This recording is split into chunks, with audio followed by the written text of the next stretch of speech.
Warrior Lore. Chapter 38-32. Xiongyi, these guards are old friends of my Black Wind Mountain range. Don't treat them lightly.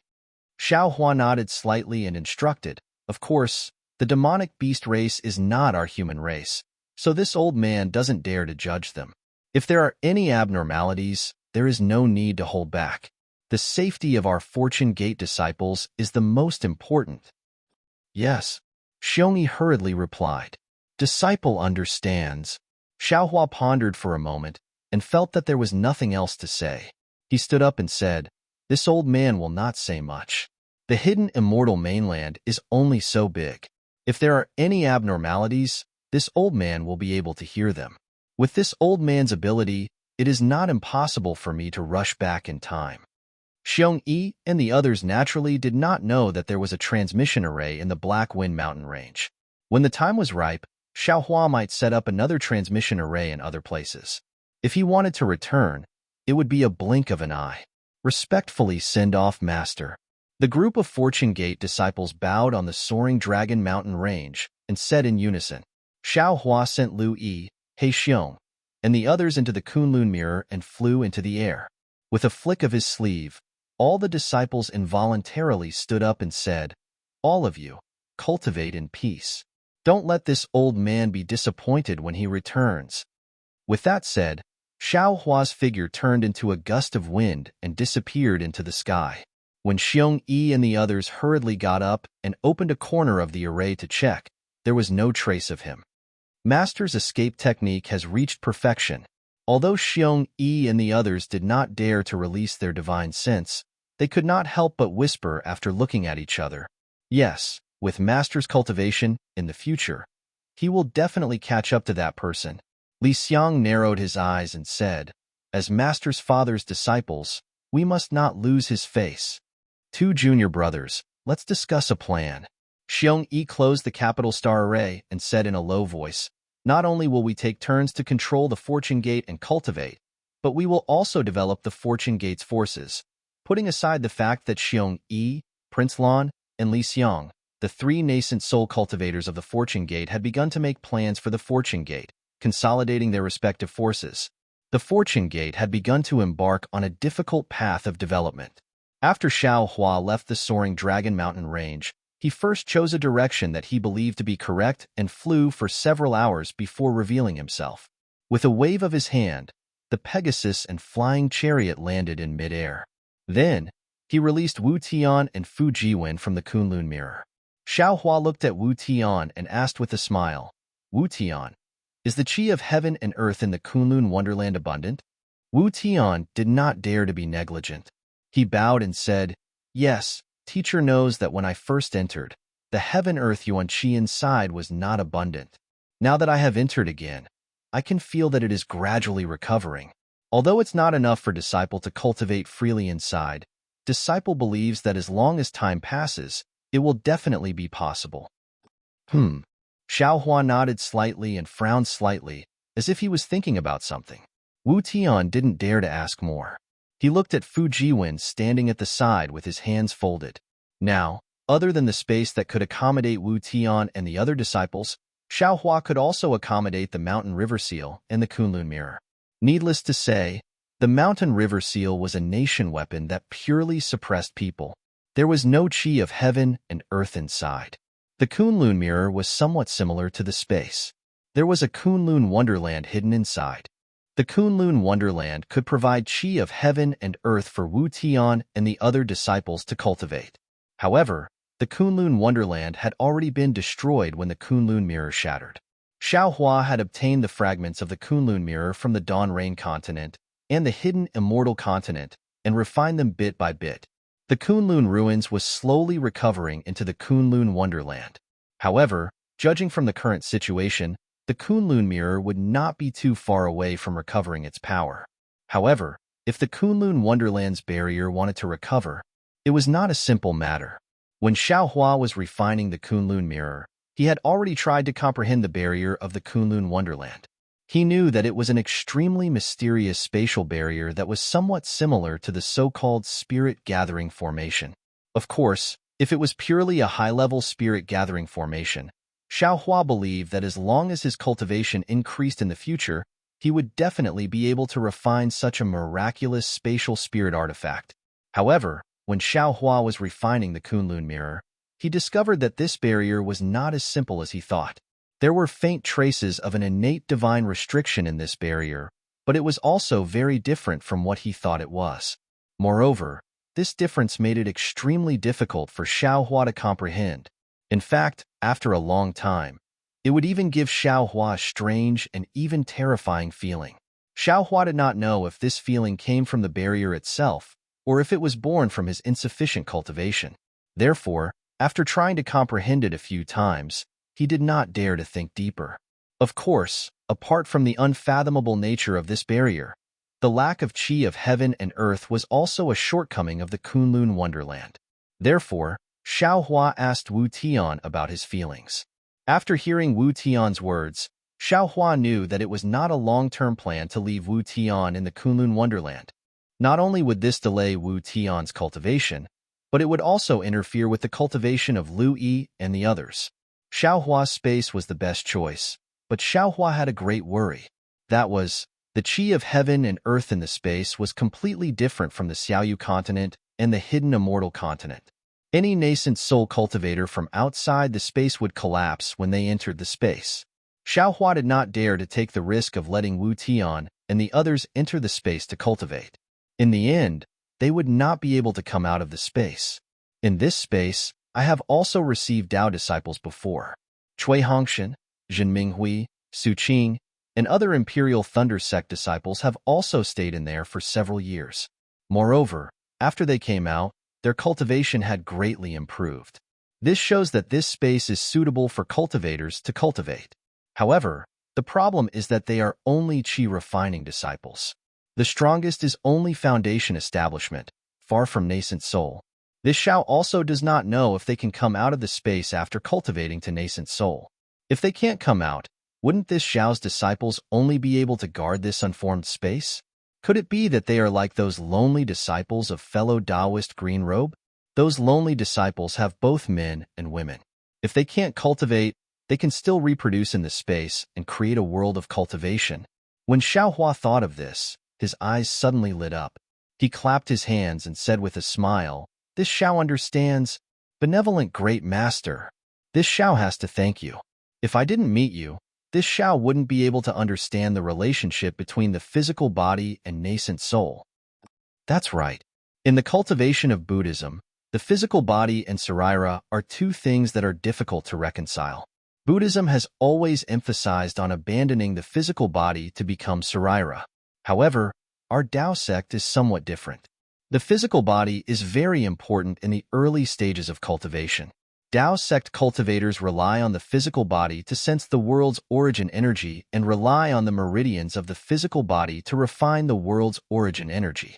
However, after reaching nascent soul, the nascent soul itself has two meridians, one yin and one yang. These two meridians directly communicate with the world. At this time, the physical body may no longer be important in cultivation. Even after losing the physical body, the nascent soul can still exist and can still cultivate the so-called scattered nascent soul. However, at this time, the physical body is another kind of protection. The physical body is a boat floating in the turbulent water, and the nascent soul is the passenger on the boat. No matter what space, no matter what changes the world's origin energy, it can protect the nascent soul. Therefore, the physical body is also the proof that our Dao sect cultivators can ascend to the immortal world. Because the world's origin energy in the immortal world is definitely different from the hidden immortal continent and other cultivation worlds. As for the scattered nascent soul, it can only be reconstructed after ascending to the immortal world, or use some secret technique to prevent the nascent soul from collapsing while reconstructing it bit by bit. If that's the case, within this Xiao's space, although the world's origin energy is different from the hidden immortal continent, it can still allow Wu Tian and other disciples to cultivate inside. Seeing Xiaohua first frown and then clap his hands in joy, Wu Tian and Fu Jiwen were somewhat baffled. However, the two of them didn't dare to make a sound and lowered their heads to look at the flying carriage below them. Wu Tian, Xiao Hua took out the Kunlun mirror and said with a smile, Master has thought of a way to make the world's origin energy in the Kunlun mirror abnormally abundant. However, your cultivation method may have to be changed. I will listen to Master's instructions. Wu Tian naturally didn't have any objections. Immediately, Xiao Hua pretended to refine the Kunlun mirror and then dictated some cultivation methods to Wu Tian for him to comprehend. His mind entered the space, and in a corner of the space, he created a Kunlun fairyland that was exactly the same as the Kunlun mirror. In fact, fellow Taoist should have done this earlier. Green-robed Xiao Hua's figure appeared in front of Jade Archive, Xiao Hua, and said with a smile, not to mention the Fortune Gates disciples in the soaring Dragon Mountain range. Even those demonic beasts in the legacy world should be taken in. Green-robed fellow Taoist is wrong. Jade Archive Xiao Hua waved his hand and said, although this space can cultivate, after all, it's our space, not the Dawn Rain continent, nor the 3 continents. Right now, you and I can't control the fate of others. I can't make decisions for others without permission. As for the demonic beasts in the legacy world, I presume fellow Taoist hasn't forgotten about the spirit-devouring bugs in the profound water palace. Alright, I also know what fellow Taoist is thinking. Anyway, this space is so big and has so many uses. Fellow Taoist should make use of it as much as possible. Green-robed Xiao Hua waved his hand and said, I will go and teach my disciples. When the time comes, I want to see whose disciple is more powerful. Jade Archive Xiao Hua smiled bitterly and said, aren't they both our disciples? What's there to compare? Moreover, these disciples of yours have been cleansed since they were young. They have been tempered by lightning strikes and shaped by lightning water. I'm afraid these disciples of I can't compare. Haha. Green-robed Xiao Hua laughed complacently. He cupped his hands and disappeared. Jade Archive Xiao Hua's mouth also revealed a trace of a smile. What green-robed Xiao Hua could use, he could also use. Lui and the others' aptitudes were far superior to green-robed Xiao Hua's disciples. How could over 10,000 disciples surpass them? Rumble. Just as Jade Archive Xiao Hua was about to leave, an indescribable muffled sound of thunder suddenly came from the starry sky. The entire starry sky slightly distorted, and the karmic hand slightly swayed. An obscure fluctuation that only Jade Archive Xiao Hua could comprehend fell into his body. Jade Archive Xiao Hua's face changed greatly. -13. Chapter 38-33. In an instant, Jade Archive Xiao Hua's figure also swayed, like a lamp in the wind. After a few times, Jade Archive Xiao Hua's figure became clear, but at this time, Jade Archive Xiao Hua's face was pale. What? Is there going to be a disaster? Jade Archive Xiao Hua narrowed his eyes and looked at the karma hand that had hidden in the starry sky. He whispered bitterly, this disaster is too big to be stopped. If it's not handled properly, it's inevitable that I'll end up dead. Where did this disaster come from? Is it Dragon Island? Or the Immortal Palace? Or something else? And this disaster can't be avoided. Even if I go into seclusion, this disaster will come. Could it be the Immortal Palace? That's impossible. Although I escaped from the Immortal Palace's attack that day, my cultivation was only at the late Yuanying stage. With Sun Jin's character, he wouldn't exaggerate. How could it attract the attention of the Immortal Palace? Could it be the trip to the Dragon Palace? No, it doesn't seem like it. If there's a problem with the trip to the Dragon Palace, I just have to go into seclusion. Forget it. Jade Archive Xiao Hua thought for a moment, but still had no clue. In particular, the message from Karma Xiao Hua was too vague. Jade Archive Xiao Hua only felt that this crisis was very special, but he couldn't tell how special it was or when it would happen. Be careful. When it happens, I'll deal with it by sticking to the status quo. My cultivation is still not enough. Xiao Hua's mind came out of the space. He opened his eyes and looked at the clouds and mist around him. He took a deep breath and sighed secretly. This warning is so vague. It's not only because the origin of the disaster is unclear, but also because Karma Xiao Hua can only deduce in the space. If I can perform the complete karma method, I may be able to find some clues. Master, this method is very similar to the one I practiced before. Seeing Xiao Hua open his eyes, Wu Tian said carefully, "It's just that the absorption and refining of the qi of heaven and earth are a bit strange. I've completely mastered it." Good. Xiao Hua collected his thoughts and nodded. Master will call Lu Yi and the others out. Tell them about the differences in cultivation in detail.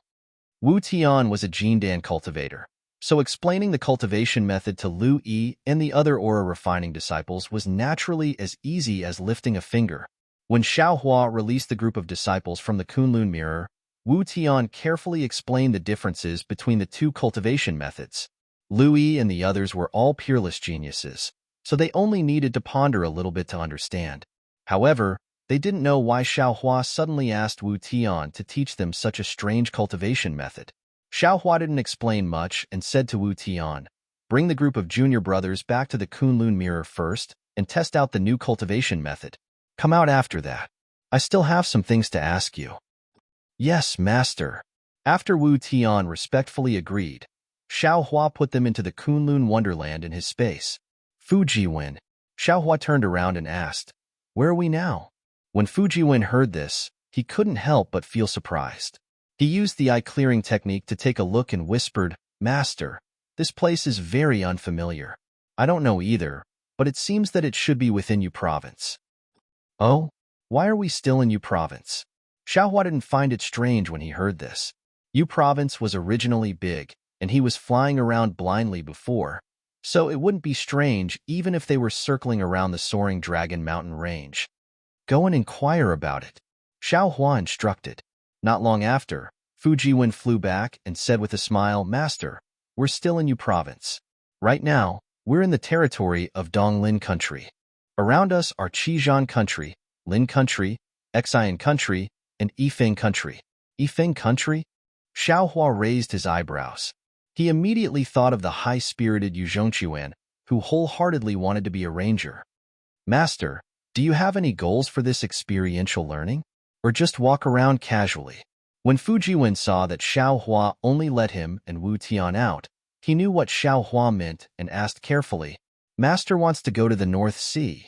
Xiao Hua thought for a moment and said, "However, there's still enough time. Take Master to Yifeng country." "Yes, Master." The North Sea was naturally very far away for Fujiwen. Fujiwen knew that he might not be able to reach there in a short time, even if he rode on a Pegasus. However, since Xiao Hua said there was enough time, then there was enough time. He bowed and answered, then raised his hand and patted the Pegasus, indicating that it should fly to Yifeng country. Watching Fujiwen riding on the Pegasus, Xiao Hua waved his hand again. The black bear, golden eagle, and white lion appeared on the flying carriage. The three demonic beasts looked around and hurriedly knelt down. "Master, do you want us to pave the way for Master?" "No need." Xiao Hua waved his hand and said, "This old master had previously promised all of you that I would find a suitable cultivation method for all of you. When the time is right, I will teach it to all of you." "Many thanks, Master." The black bear spirit and the other two demonic beasts were overjoyed and hurriedly kowtowed. Xiao Hua smiled and helped the three demonic beasts up, saying, "In fact, this old master was planning to test your temperament before telling you. However, now that our fortune gate has just been established, we need all of you to contribute. The stronger you are, the better it is for our fortune gate. Therefore, today, I will teach all of you the cultivation method. Master, this lowly one swears to the heavens that this lowly one is loyal and devoted to Master and the fortune gate." The black bear spirit was the most quick-witted. After Xiao Hua finished speaking, he immediately forced out a drop of blood essence from his body and swore the demonic beast alliance. Beside him, the white lion and golden eagle also swore an oath. Seeing the strange fluctuations in the air, Xiao Hua raised his hand and held the 3 drops of blood essence in his hand. He ordered, "Black Bear, bring me the white lion and golden eagle's natal spirit tablets." "Natal spirit tablets?" The black bear blanked for a second, then understood. He hurriedly took out the jade token that Xiao Hua had used to force the 2 demonic beasts to swear an oath on the Black Wind Ridge. "Quick!" Xiao Hua waved his hand, and 3 drops of blood essence landed on the jade token. The red light on the jade token disappeared in a flash. Xiao Hua did not return the jade token to the black bear, but kept it for himself. He said, "This old master will take this jade token first. As long as all of you are sincere to our fortune gate and follow this old master will definitely return all of you your freedom after 1,000 years. Hee, master is speaking outside the box." The black bear laughed. "This lowly one has no ill intentions towards master. It doesn't matter whether we have this natal spirit tablet or not. If master likes it, he can take it for 10,000 years. Yes, this lowly one also has the same thoughts." The white lion and golden eagle hurriedly answered, "That's for the best." Xiao Hua smiled as he looked at the black bear. The black bear saw a trace of dark green in Xiao Hua's eyes and felt a sharp pain in the space between his eyebrows. Shortly after, countless totems swarmed into his body. These totems were the demonic bear's cultivation postures, and a series of cultivation secret techniques rippled out from these totems and rushed into his mind. After half a cup of tea's time, Xiao Hua turned his head and looked at the golden eagle. By the time Fujiwen stopped the flying carriage in the sky above Yifeng country, Xiao Hua had already sent the demonic beast clan's inheritance suitable for the 3 demonic beasts to cultivate into their minds. Seeing the 3 demonic beasts' bodies tremble slightly, and some inexplicable fluctuations emitted from their bodies from time to time, Fujiwen knew that this was an important matter, so he didn't dare to disturb them. He only stood quietly beside the Pegasus. Xiao Hua withdrew his supernatural power and closed his eyes slightly. Ever since he obtained the inexplicable bloodline of the absolute saint in the relic world, his body was constantly undergoing subtle changes. Even starlight power that couldn't be detected by supernatural powers constantly fell into the 13,200 million blood essences in his body. These blood essences were transforming, and the inheritance within the blood essences was also merging into Xiao Hua's bloodline. At the same time, countless demonic beast totems also rushed into Xiao Hua's bloodline and entered the body of the demonic phoenix Xiao Hua. There were so many totems that they had already impacted the demonic spirit Xiao Hua's cultivation. Xiao Hua also took the opportunity to temporarily stop practicing the blood drop paradise technique, allowing these totems to attack his bloodline. Through the demonic spirit Xiao Hua could clearly see that the golden threads in his bloodline were becoming clearer and clearer. Moreover, when the totems attacked, an inexplicable golden light flashed from time to time. Every time it flashed, it unconsciously brought about a kind of comprehension, and there was even a kind of indescribable, obscure fluctuation hidden in the void, its whereabouts unknown. Taking advantage of this gap, Xiao Hua's consciousness once again entered the mysterious dark clouds. However, at this time, the sky seemed to be gloomy. Above the soul cultivator Xiao Hua's head, a heavy dark cloud was tightly pressed there. The dense soul threads were like the texture of granite, revealing a dignified and thick feeling, different from all the soul threads before. How is it? Jade Archive Xiao Hua's eyes narrowed slightly as he looked at this layer of dark clouds that couldn't be detected, and asked in a low voice. Soul Cultivator Xiao Hua appeared in front of Jade Archive Xiao Hua and slightly shook his head. "I have tried countless times. This dark cloud is abnormal and abnormal. I can't break through it at all. Granny, Xiao Hua, this thing is too strange." Xiao Bai waved his huge dragon body and shouted, "Even the star splendor sky from before, even the spirit chi sky from before wasn't so difficult to figure out. Don't worry." Jade Archive Xiao Hua said indifferently, "The gap between the soul-sealing sky and the heartbreaking sky is the difference between a soul scholar and a shaman.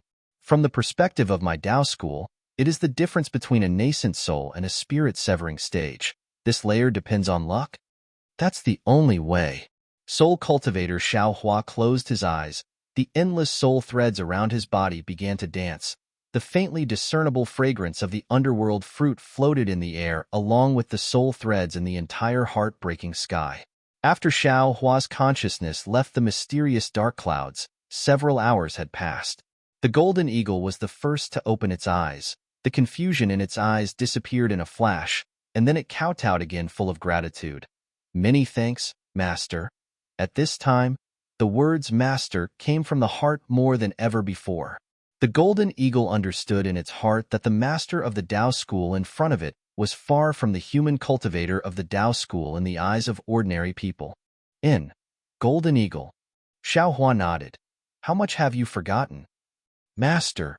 A trace of fear flashed in the golden eagle's eyes, and it respectfully replied, this little one, has forgotten 70%. -13. Chapter 38-34. So much. Xiaohua was slightly stunned. After all, the inheritance he gave to the golden eagle and the other two demons was not particularly high level. It was just a relatively low-level inheritance among the 13,200 million inheritances. I've disappointed Master. The golden eagle lowered its head and said in a low voice. Xiaohua thought for a moment and asked, just with the remaining 30%, how far can you cultivate? Master. The golden eagle still had a difficult expression as it replied, 5% of the 30% is gradually disappearing. This little one thinks that at most there will only be 25% left. But with this inheritance, this little one doesn't dare to say how far this little one can cultivate. If there is enough time, this little one can cultivate to the Na-Tian realm. This old man understands. This is not your fault.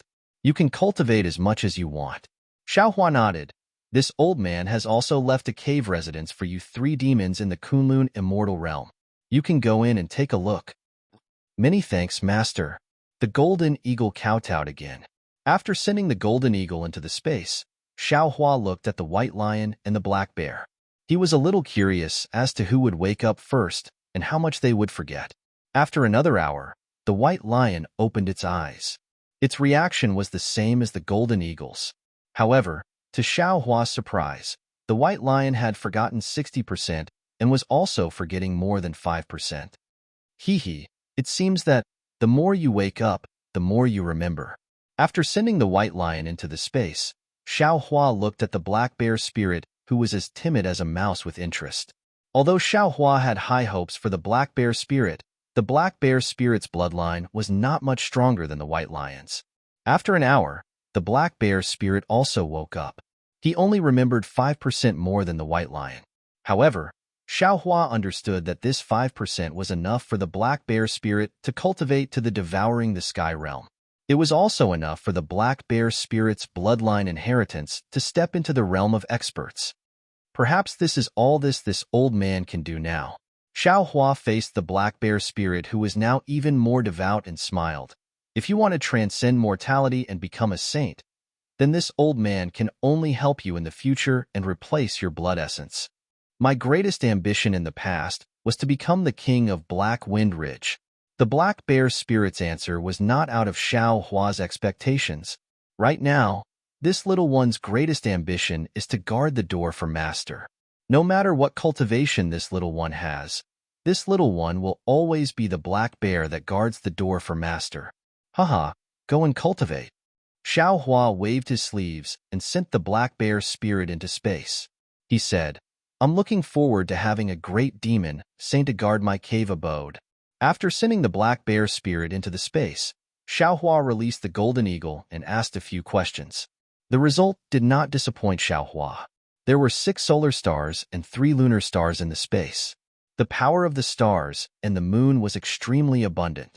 It was more suitable for demons to cultivate than any place in the 1,000 demons sacred realm. Seeing Xiaohua put the golden eagle back into the space again, Fujiwen asked respectfully, Master, now that we've arrived in Yifeng country, please tell me what to do. However, before Xiaohua could say anything, Fujiwen's body suddenly trembled. Then, strands of true qi emerged from the top of Fujiwen's head in an extremely disorderly manner. In particular, there were inscriptions condensing into formation talismans that flew out without warning. Some formed flying swords, some formed armor, and some even rushed towards Xiaohua. Master, save me! Fujiwen's face was ashen, but his trembling limbs did not seem to listen to Fujiwen's control. Even when Fujiwen called for help, the corners of his mouth twitched. Sigh. Xiaohua sighed. With a wave of his hand, he restrained Fujiwen. With a grab of both hands, thousands of inscriptions fell into his hands, and transformed into the shape of a broken scroll. Looking at the flickering clouds of the inscriptions in the scroll, Xiaohua shook his head slightly. Disciple, what Master was worried about has finally happened. Master. Fujiwen was ashamed. He said, "This disciple is ashamed of Master's guidance." You can't say that you're ashamed, Xiaohua said, looking at your diligent cultivation and rapid progress. Actually, Master is very happy in his heart. However, when Master first saw you, you were still a scholar. Your cultivation was just refining essence into qi, and you could be considered a scholar. In just a few decades, you actually broke through to the realm of great Confucian. If this news were to spread, I'm afraid it would scare people to death. Disciple, do you still remember the maze on Cloud Mountain? In Senior Tsonglongzi's cave, you very boldly said to Master that as long as you accumulated a little bit, you could probably enter the realm of great Confucian within 3 years. Do you know how surprised Master was at that time? I'm not surprised at your progress, but rather, I'm surprised that you're biting off more than you can chew. Actually, Master felt that if you could enter the realm of great Confucian within 300 years, it would already be very amazing. But what could Master say? You had just condensed the heavenly book and were in high spirits. Although Master was worried, Master could not discourage you. Master could only encourage you at that time. Yes, disciple. Fujiwen lowered his head, not daring to say anything more. Disciple, the path of cultivation is a long and arduous one. It takes a lifetime to walk it. Perhaps there are some opportunities that can speed up your cultivation, but shortcuts are never the right way. Xiaohua said very seriously, any action that is short-sighted will lead to failure. Master has always wanted to find time to talk to you about this, but Master also has to cultivate, and Master also has a lot of things to do during this period of time. I only gave you a little reminder in the Fortune Palace, but you didn't seem to hear it at all. Actually, disciple, you don't have to care too much. When Master was cultivating in the past, he was also as aggressive as you, and also suffered a big loss. You are worried about buy-in, and want to enter the realm of great Confucian as soon as possible, and want to see buy-in as soon as possible. But if you are too impatient, you won't be able to eat hot tofu, and when the time comes, won't you make buy-in even more disappointed? Yes, disciple understands. Fujiwen was sweating like rain. Forget it.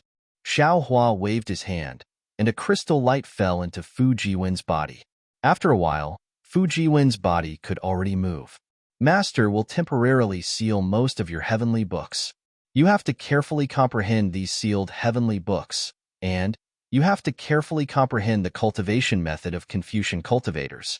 Walk step by step, don't run. Yes, disciple understands. Fujiwen replied in a low voice. Well, don't think too much.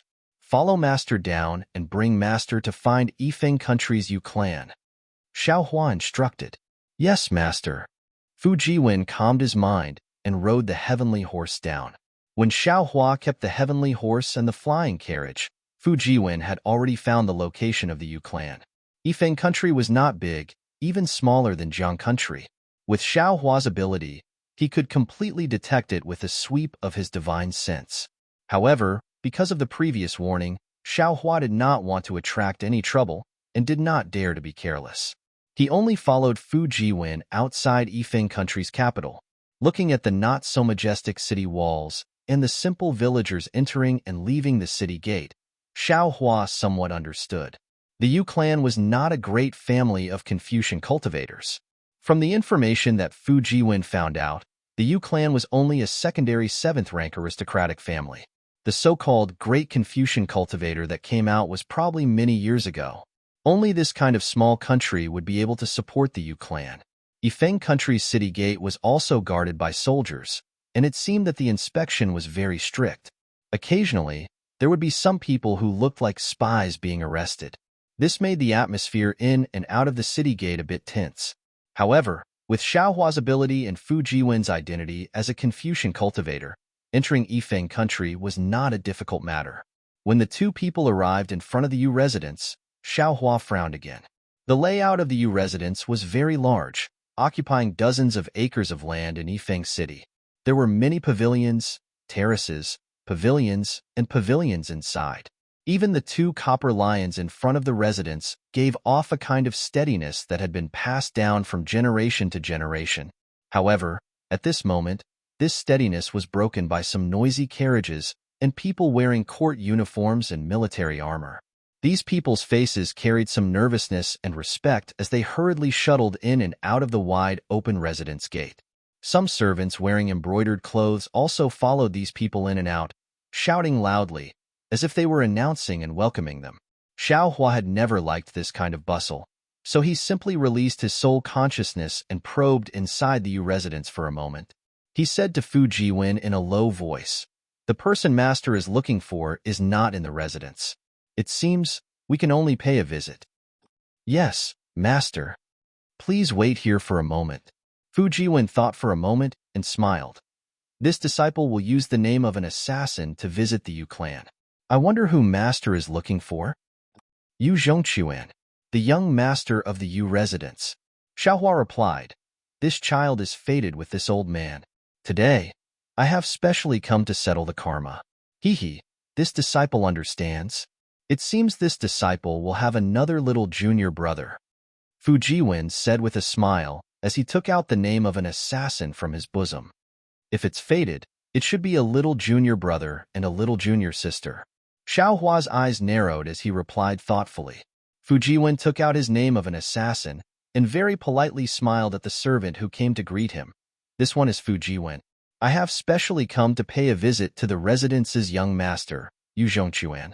Please announce him." Upon hearing that Fu Jiwen had come to pay a visit to Yu Zhongquan, the servant's respectful face suddenly revealed a trace of strangeness. However, the servant didn't accept the name of an assassin and only politely replied, "So it's young Master Fu. This one has been disrespectful. It's just that my family's young master isn't in the residence, so this one has no way of announcing. I hope young master can understand." "Oh, where did young master Yu go?" Fu Jiwen was slightly surprised and asked curiously. "Of course, young master Yu only said that he could find him in Yifeng country." The servant smiled apologetically. "This one doesn't know where my family's young master went. AI, since that's the case, please bring this one's name of an assassin to Uncle Yu's table. This one will ask him personally." Fu Jiwen saw that the servant didn't intend to announce his arrival, so he could only say it himself. The servant was a bit embarrassed and smiled apologetically. "It's not that this one doesn't want to announce it to young master. Today, there is a military mission in the residence. Other than the officials in Yifeng country's imperial court, no one is allowed to announce it to young master. So that's how it is." Fu Jiwen frowned slightly. After thinking for a while, he asked again, "Then, if this one wants to know where young master Yu went, what should I do?" -13. Chapter 38-35. The servant hesitated and sized up Fu Jiwen again. Fu Jiwen rolled his eyes and casually touched his waist with one hand. He took out a small silver ingot and placed it in the name token. He handed it over again and smiled. "This one is indeed young Master Yu's old friend. This time, I came to fulfill our previous agreement." The servant was extremely quick-witted. With a pinch of his hand and a slight curl of his finger, he stuffed the silver into his sleeve even more nimbly than Fu Jiwen. Immediately after, he smiled apologetically and said, "Since young Master Fu is a close friend of my young master, then I would like to ask young Master Fu to report to the left side door. That is where the daily family affairs of the Yu residence are reported." Thank you very much." Fu Jiwen kept the name token and was about to turn back when the servant hurriedly said, "Oh right, young Master Fu. If you want to know about my family's young master, remember, don't say that you're my young master's close friend. Just say that you're here to settle accounts with my young master." "Oh?" Fu Jiwen stared blankly and asked curiously, "Why is that?" However, at this moment, another military horse galloped over. The person on the horse held a yellow scroll in his hand and shouted, "Urgent report from the king." When the servant heard this, how could he say anything more to Fu Jiwen? He smiled apologetically at Fu Jiwen and hurriedly ran over. Fu Jiwen also knew that this was an important military matter of Yifeng country. It was inconvenient for him to delay. He also turned slightly and returned from the side of the stairs. However, When he raised his eyes to look at Xiao Hua, he was stunned again. He saw that the place where Xiao Hua was standing was empty. Where was Xiao Hua's figure? Of course, in the blink of an eye, Xiao Hua's figure reappeared on the spot, as if he had never disappeared.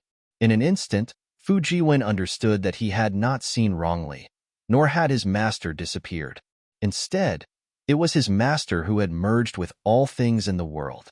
Even a casual thought from him could not be detected by people with shallow cultivation. Master. Fu Jiwen walked in front of Xiao Hua and was about to speak. Xiao Hua nodded and said, Master understands. We'll go to the side door. Okay.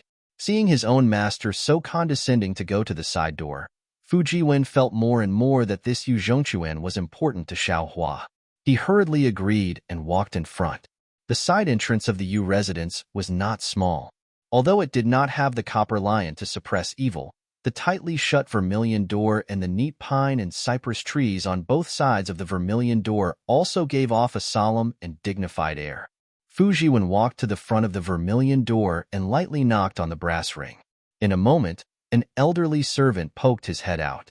Fu Jiwen was about to take out his name inscription, but when he thought about what the servant had said, his face turned cold and he shouted, Is this the Yu manor? Where is Yu Zhongquan? Who is young master? Why are you looking for my young master? The old servant's expression didn't change. He opened the door slightly and asked with a smile, You don't need to know who I am. You just need to know that I'm here to settle accounts with Yu Zhongquan. Fu Jiwen decided to play along. As for what it is, you can just call Yu Zhongquan over and you'll know. Sigh. Young master. Please calm down, young master. The old servant didn't find it strange and hurriedly bowed. My young master is not in the residence right now. This old servant apologizes to young master on behalf of my young master. This has nothing to do with you. Fu Jiwen couldn't bear it, but he still said, You just need to tell me where Yu Zhongquan went. This old servant doesn't know where my young master went. The old servant replied fluently, If young master needs any compensation, feel free to ask. No need. Fu Jiwen said resolutely, Every injustice has its perpetrator, and every debt has its debtor. This humble one will only look for Yu Zhongquan. Sigh. Then please wait a moment. The old servant sighed again and closed the door. He turned around and seemed to be reporting. Fu Jiwen turned to look at Xiao Hua. Xiao Hua was also somewhat helpless. After all, he was here to form good karma with the Yu family. Forceful means might be effective, but Xiao Hua always felt that it was disrespectful to the Yu family. He wouldn't be able to explain himself to Yu Zhongquan in the future. A moment later, there was a sound from behind the vermilion door. Xiao Hua's soul sense swept over, and a strange expression immediately appeared on his face. Sure enough, when the vermilion door opened again, a family guard wearing embroidered clothes came out. Wasn't this one of the two family guards who escorted Yu Zhongquan back then?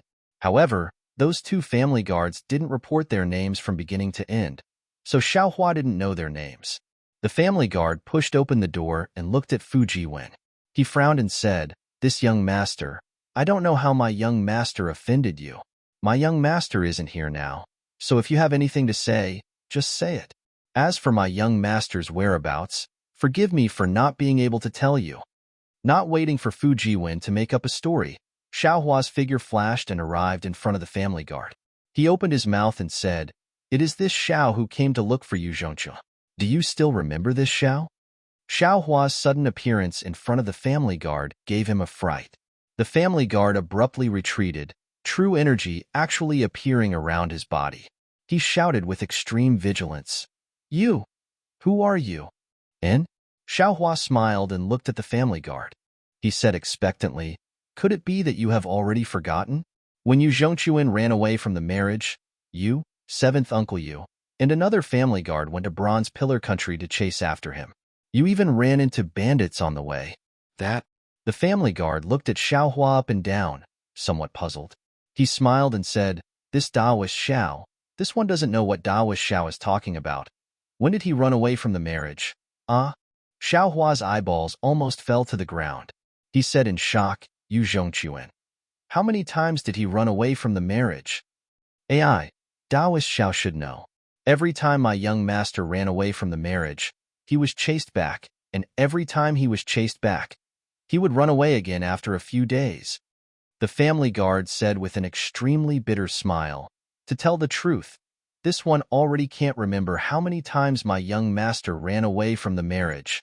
Granny, this Yu Zhongquan, isn't he too strange?" Xiaohua really didn't know whether to laugh or cry. He had only heard of people running away from the marriage, but he had never heard of people running away from the marriage to the end. He really didn't know if Yu Zhongquan's ambition was to be a ranger or to run away from the marriage. Seventh uncle also chased after him a few times in the beginning. The family guard sighed again.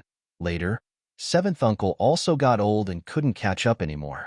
He let this one and Yu Guanghui chase after him together.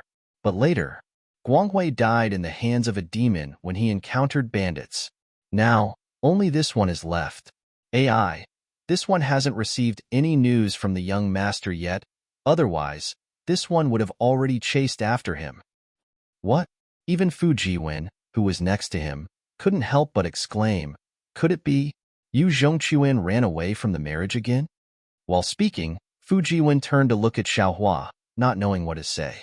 Xiaohua was even more dumbfounded. Previously, he had already thought highly of Yu Zhongquan, but he still didn't expect that Yu Zhongquan still hadn't married that young lady from the Chang family and was even running away from the marriage. That Yu Zhongquan hasn't married yet. Is it still that Chang family's young lady? Xiaohua probed again. When the family guard heard Xiaohua's question, some of his original doubts were reduced. He nodded and said, "What Taoist elders said is right.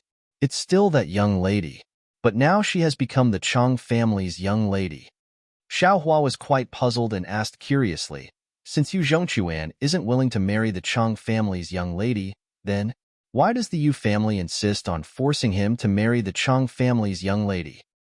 Taoist elder doesn't know. The family guard seemed to have meta-confidant. He almost pulled Xiaohua's hand and confided, "Now it's no longer up to my Yu family. Previously, my family's young master ran away before the engagement. After being chased back by seventh uncle Yu, he got engaged to the Chang family's young lady. After the engagement, the young master ran away from home several times. The Yu family didn't want to force the young master too much, so they discussed breaking off the engagement with the Chang family. The Chang family saw that a forcefully picked melon isn't sweet, so they also wanted to break off the engagement. But although that Chang family's young lady hasn't seen my family's young master, she is willing to be loyal to one person and won't marry anyone other than my family's young master. For so many years, Yu Zhongquan and Chang family's young lady have never seen each other." Xiaohua immediately felt that it was inconceivable, almost interrupting the family guard's words. "That's not it." The family guard explained, "This was what the Chang family's young lady said at the beginning. Later, my family's master thought that it might be because the young master hadn't seen the Chang family's young lady's appearance, so he refused. Later, he simply tied up the young master and brought him to see the Chang family's young lady. But even after seeing her, the young master was still unwilling. Could it be that the Chang family's young lady is vulgar?" Xiaohua seemed to understand. "Taoist elder is wrong." The family guard shook his head and said, "The Chang family's young lady is a famous beauty in Xian country. She is proficient in zither, chess, calligraphy, and painting. How could she be vulgar?" "Then that's strange." Xiaohua was greatly puzzled. Fu Jiwen smiled, "Master, it's said that a tortoise meets a mung bean, and their eyes match. I think these two people are not fated to be together." "Not fated to be together?" Xiaohua frowned. From the current situation, it seemed that it was very different from what he had imagined. "How should I address you, my dear friend?" Fu Jiwen smiled. "It seems that you are also a trusted aide of the Yu family. Every time young Master Yu escapes, travels, you are the one who goes to find him." "Oh, I'm Haiming." The family guard smiled bitterly. "Of course, I grew up with young Master. But why do I have to go down to find young Master? It's not because of this. It's because my face is very thick. After young Master gets into trouble, I can help him clean up." Fu Jiwen asked curiously, "Brother Yu, what do you mean?" "Sigh, there's something young Master doesn't know. Yu Haiming explained, my family's young master didn't just leave home to escape from marriage. He also wanted to be chivalrous. Every time he goes out, he has to do some good deeds that are neither good nor bad. Every time, he tries to be clever but ends up making a fool of himself. Just as Yu Haiming said this, he heard a soft and rather dignified cough from behind him. Haiming, who are you talking to? Hearing this voice, Yu Haiming's face immediately turned pale. He hurriedly shut his mouth. Without turning around, he immediately shouted, Master, why did you come out from the side door? -13. Chapter 38-36. Naturally, Xiaohua had long sensed that someone was coming. At this time, he raised his head and saw the vermilion door open. A tall and sturdy old man about 60 years old dressed in embroidered clothes walked out from inside. Behind him were several guards with swords. Although this old man was slightly old, his spirit was very good. His ruddy face vaguely resembled Yu Zhongquan's. The old man didn't answer Yu Haiming's question at all. He coldly snorted and said, This old man is asking you, who are you talking nonsense with? Aren't you afraid of my Yu family's family law? Master, please forgive me. Master misunderstood.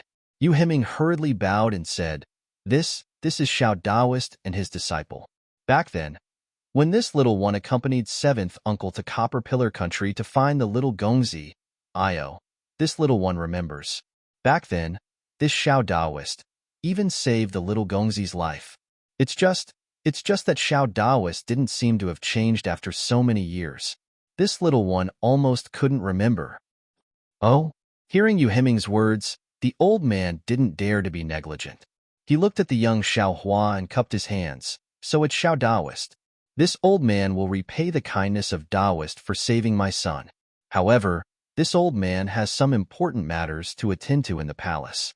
It's not good to accompany Daoist. Haiming, go find the accountant and withdraw 1,000 taels of gold. Respectfully give it to Xiao Daoist. Yes, master.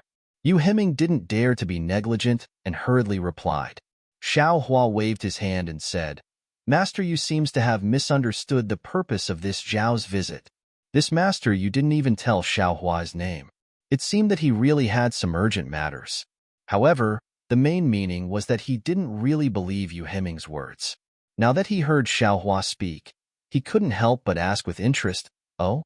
If Xiao Daoist didn't come for money and kindness, then why did you come?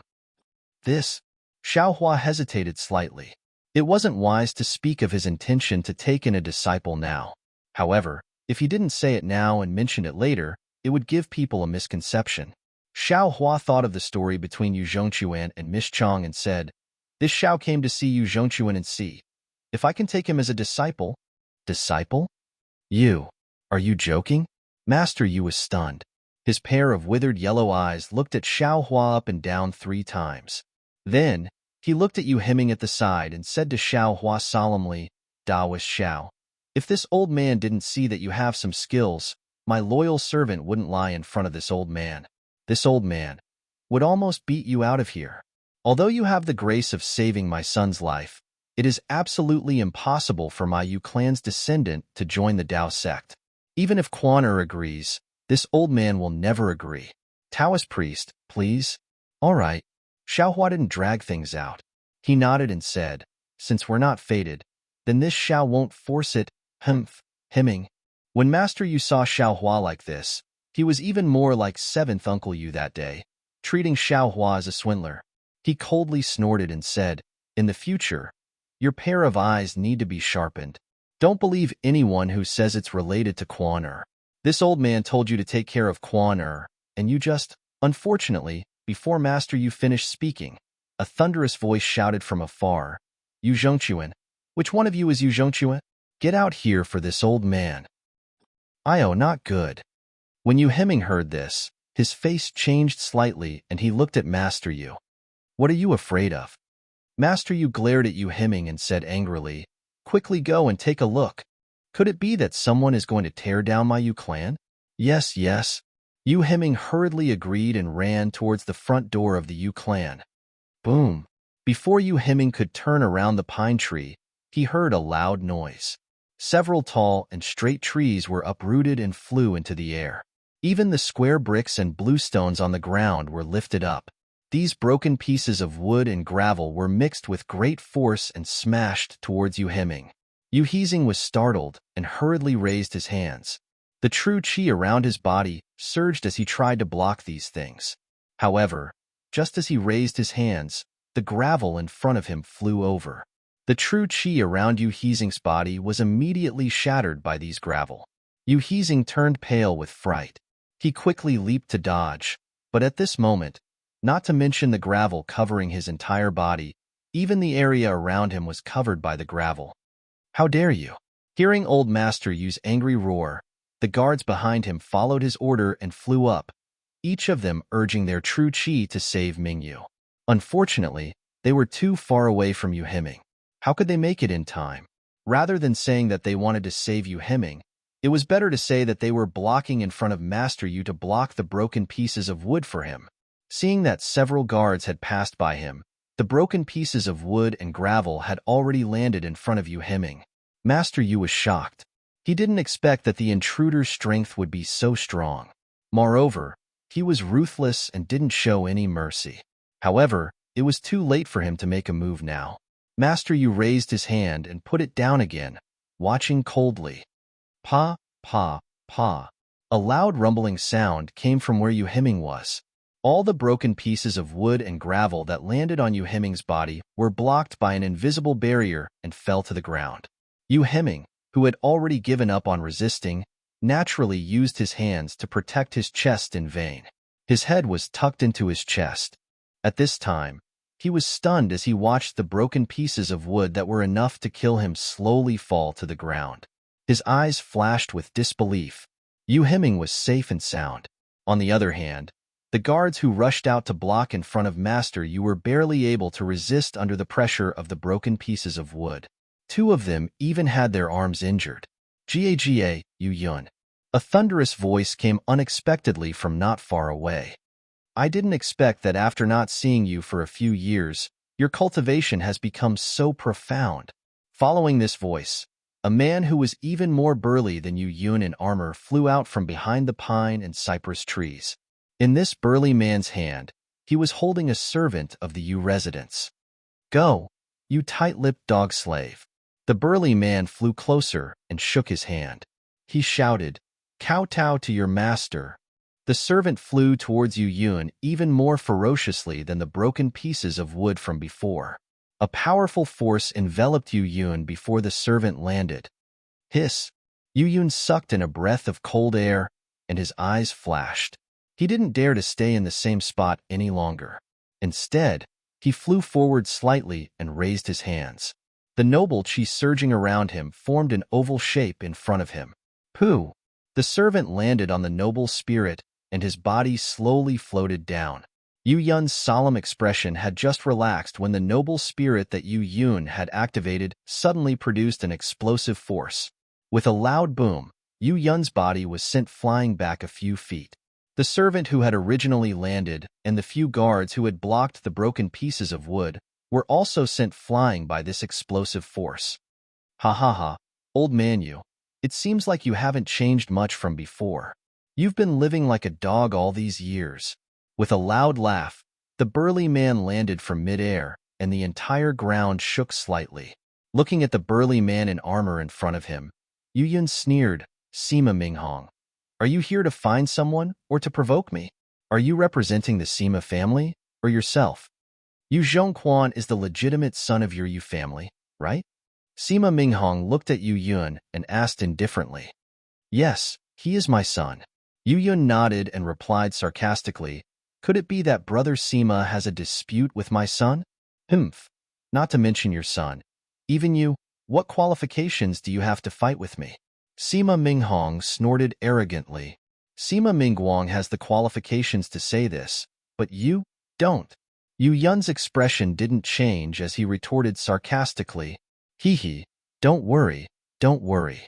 If you can't uphold justice for my Sima family, I'm afraid that my patriarch will say this to you face to face.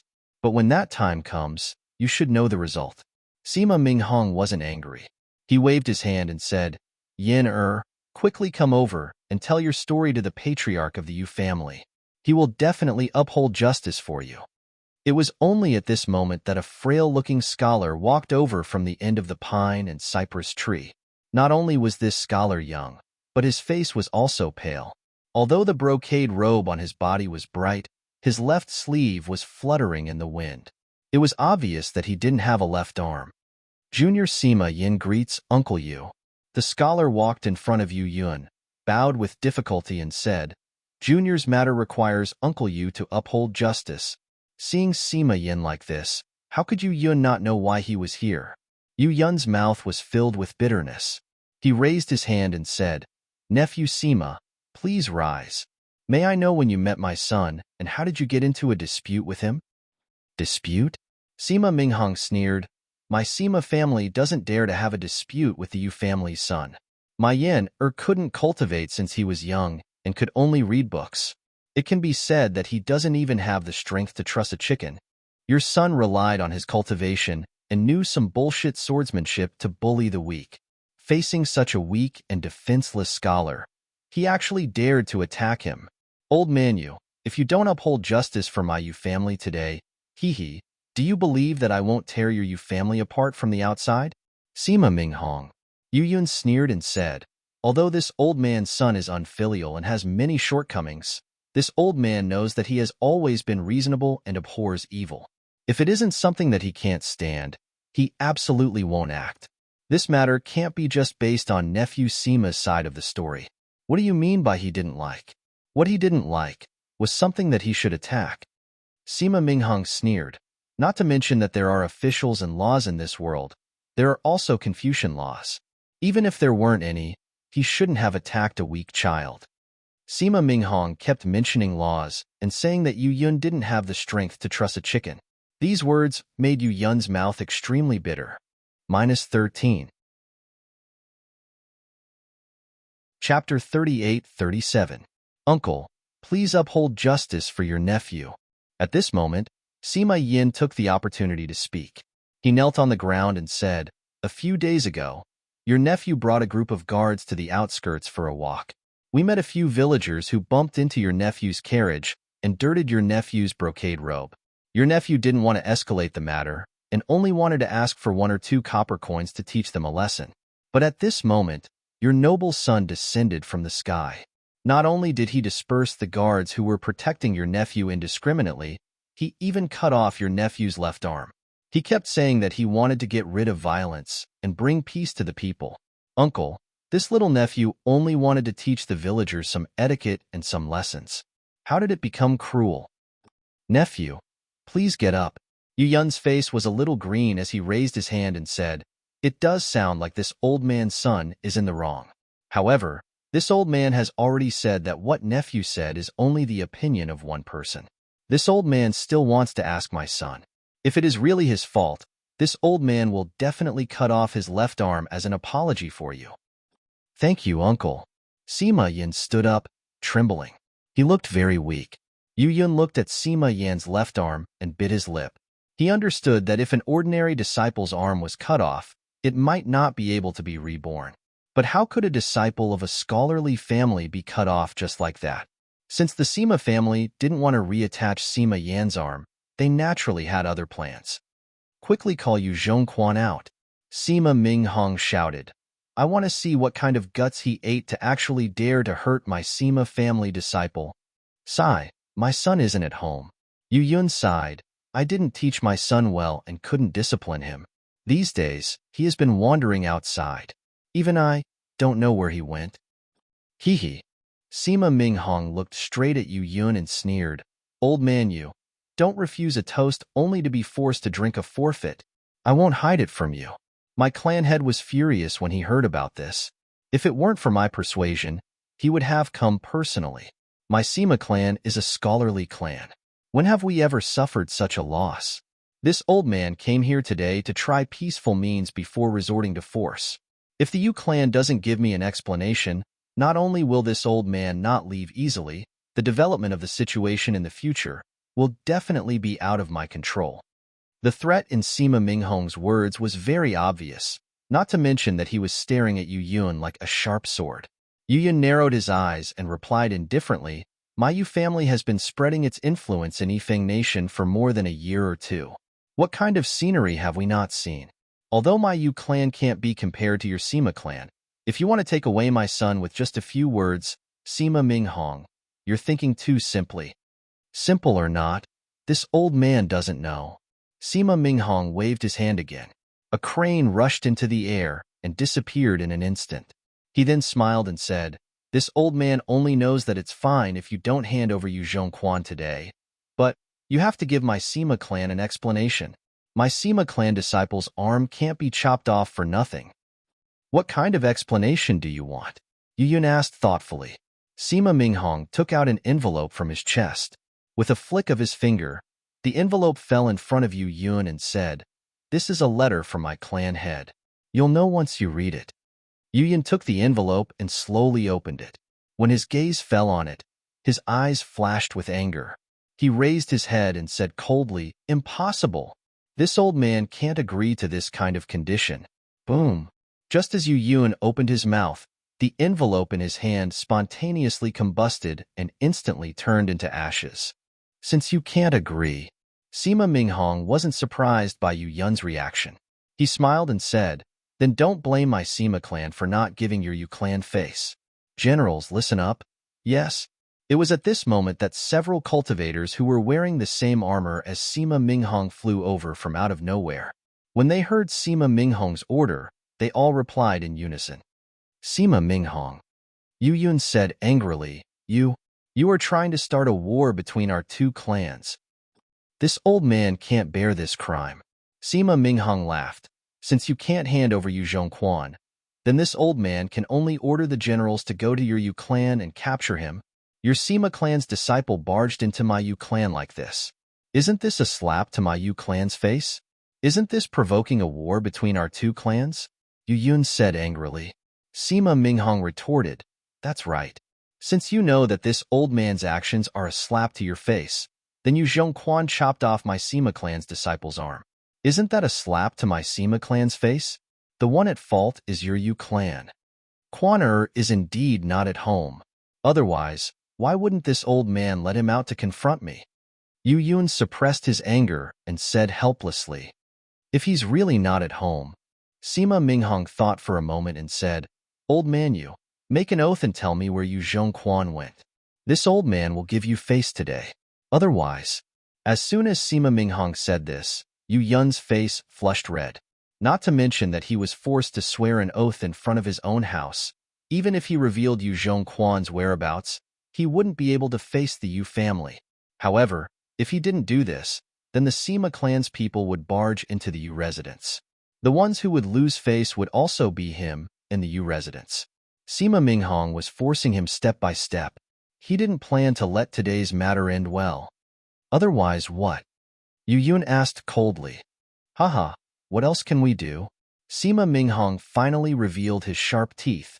Otherwise, before Qi Zhangguo's army conquers Yifeng country, my Sima clan will take the head of the Grand Minister of Yifeng country first. How dare you?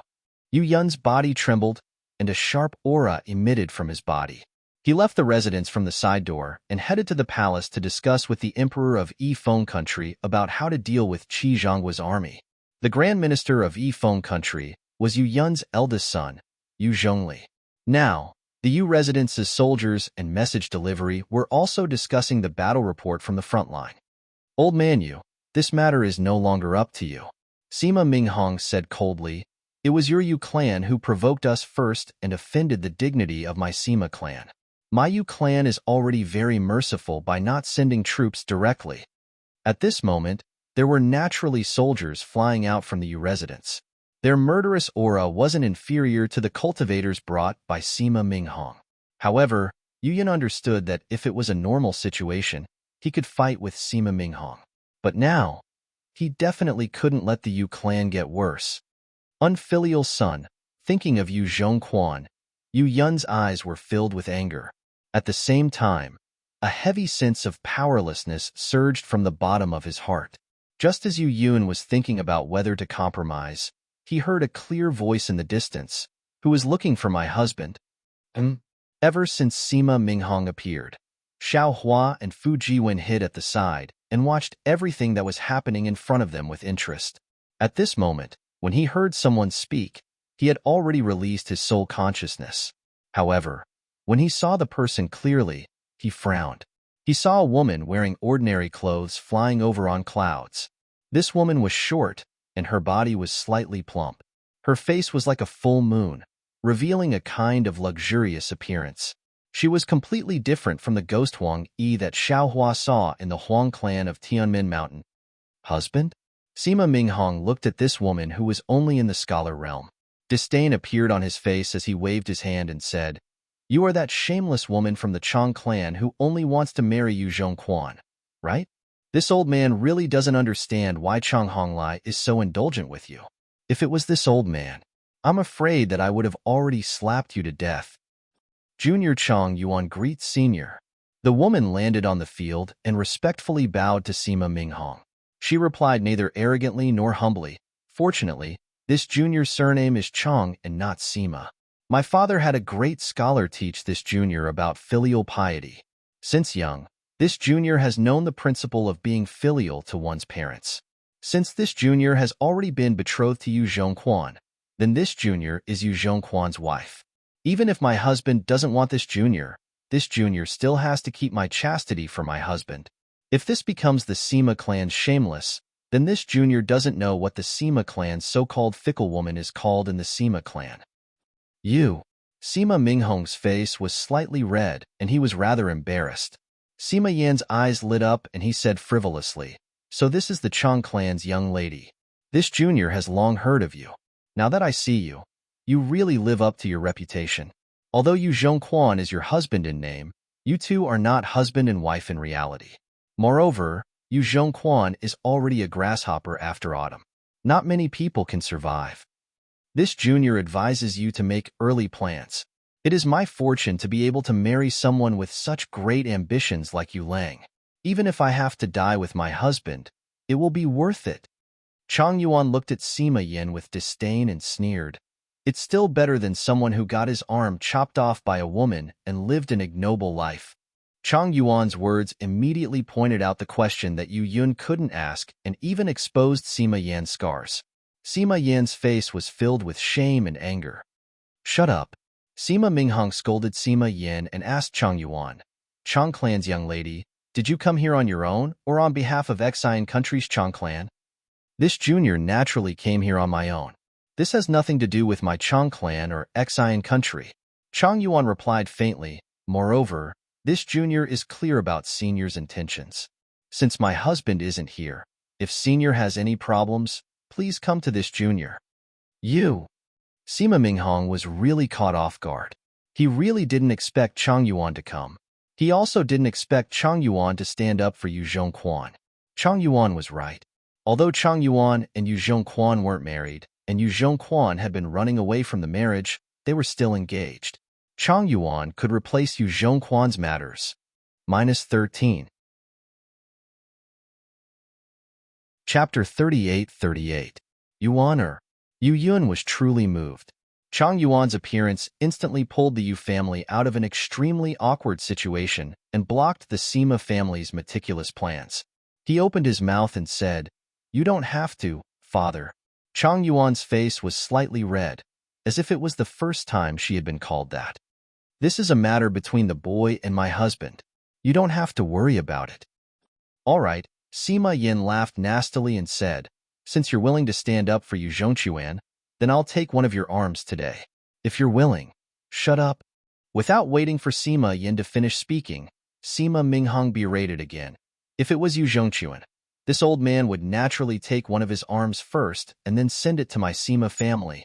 However, since you're Yu Zhongquan's wife and a disciple of the Chang family, you can keep this arm first and wait until we return to the Sima family. It doesn't matter." Chang Yuan replied indifferently, "I'm Yu Zhongquan's wife now. It has nothing to do with my Chang family." Hearing this, everyone understood that the Chang family definitely didn't want to offend the Sima family. All of this was done by Chang Yuan on her own initiative. Father." At this moment, a man wearing an official's robe who looked similar to Yu Zhongquan rushed out from the side door. He held a blood-stained tiger tally in his hand and said anxiously, Donglin country has already sent out their troops.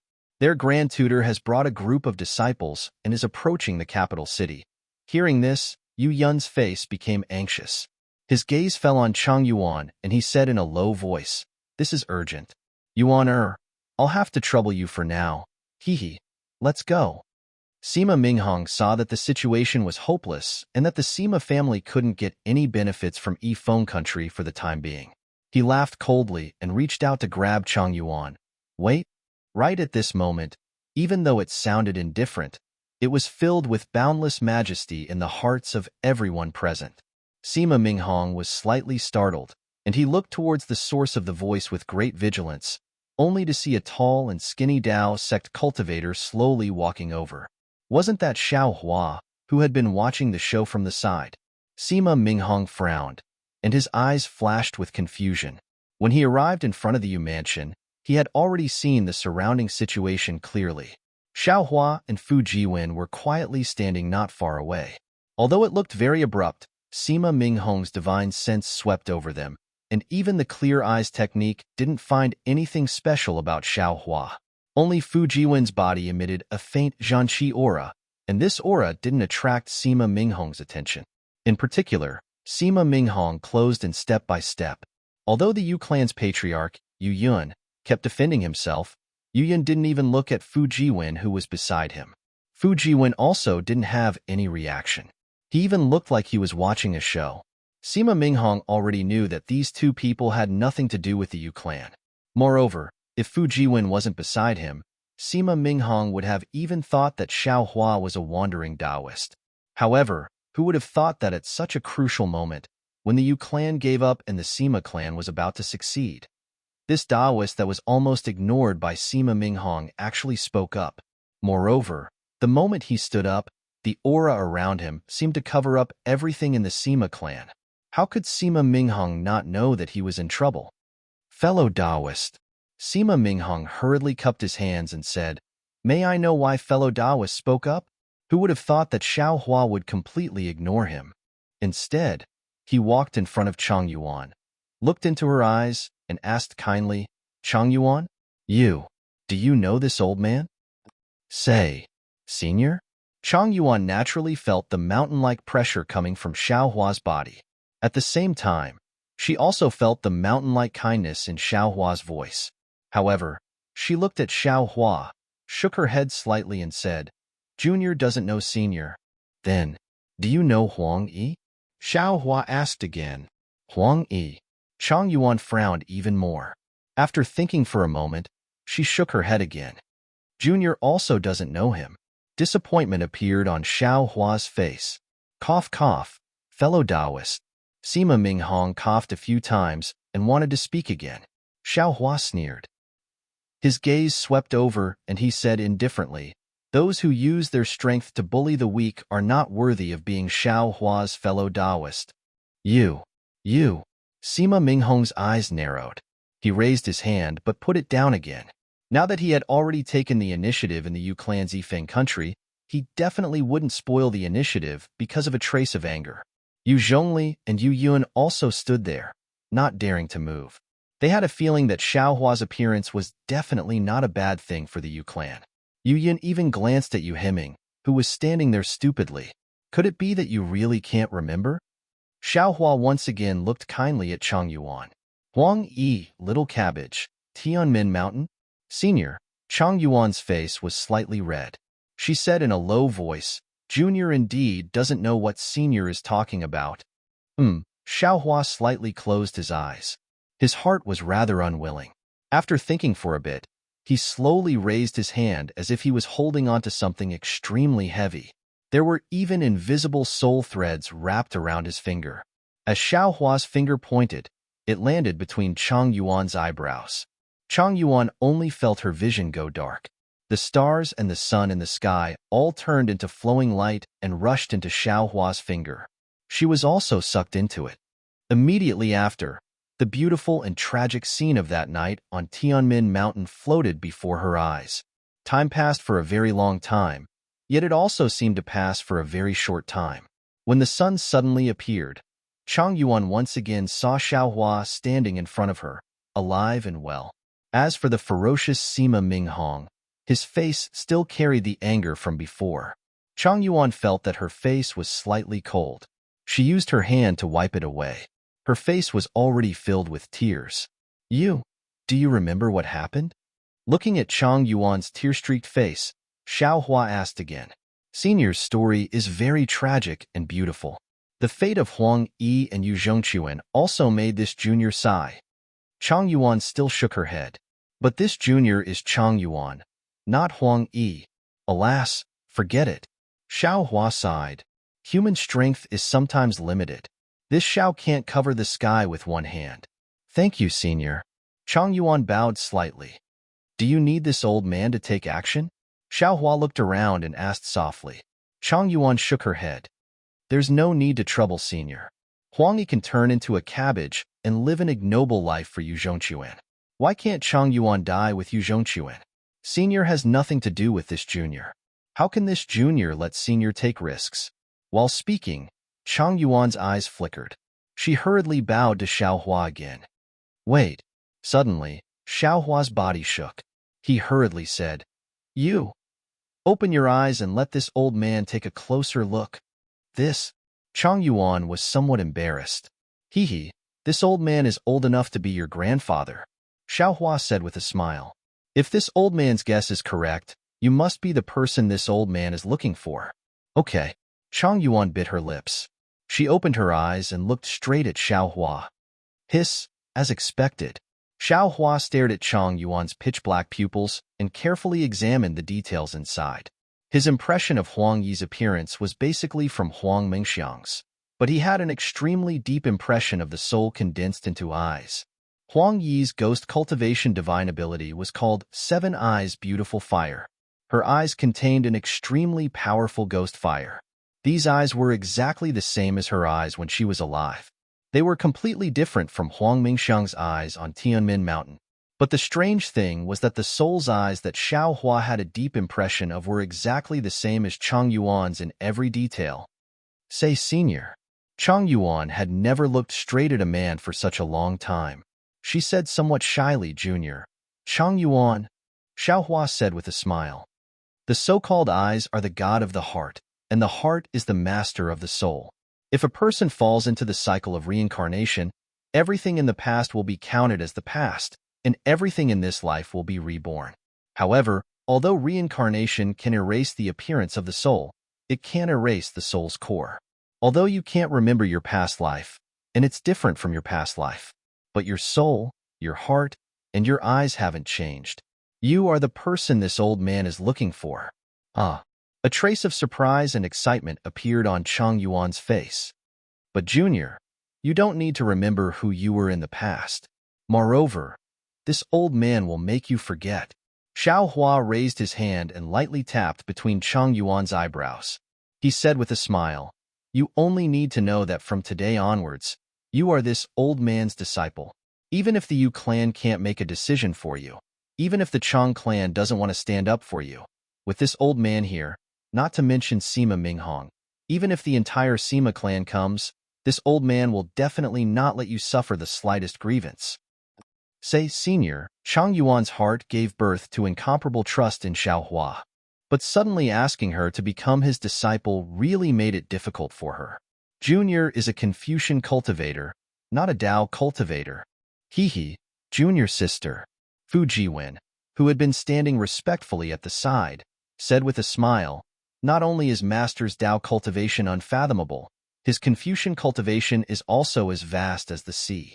I have only been Master's disciple for a dozen years, and I have already reached the stage of chi refinement and soul return. What are you still hesitating for? While speaking, Fu Jiwen opened his mouth and a mouthful of true chi rushed into the sky, causing countless noble chi to fall down with a loud bang. Fu Jiwen's heavenly book was indeed sealed by Xiaohua, but the true chi in his chest was not fake.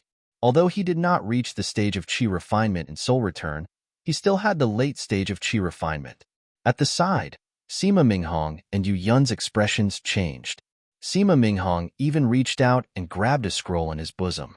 Master also wants to take you Zhongquan as his disciple. The two of you can be under this Xiao's tutelage. Wouldn't that be a wonderful thing for eternity? Xiao Hua said with a smile.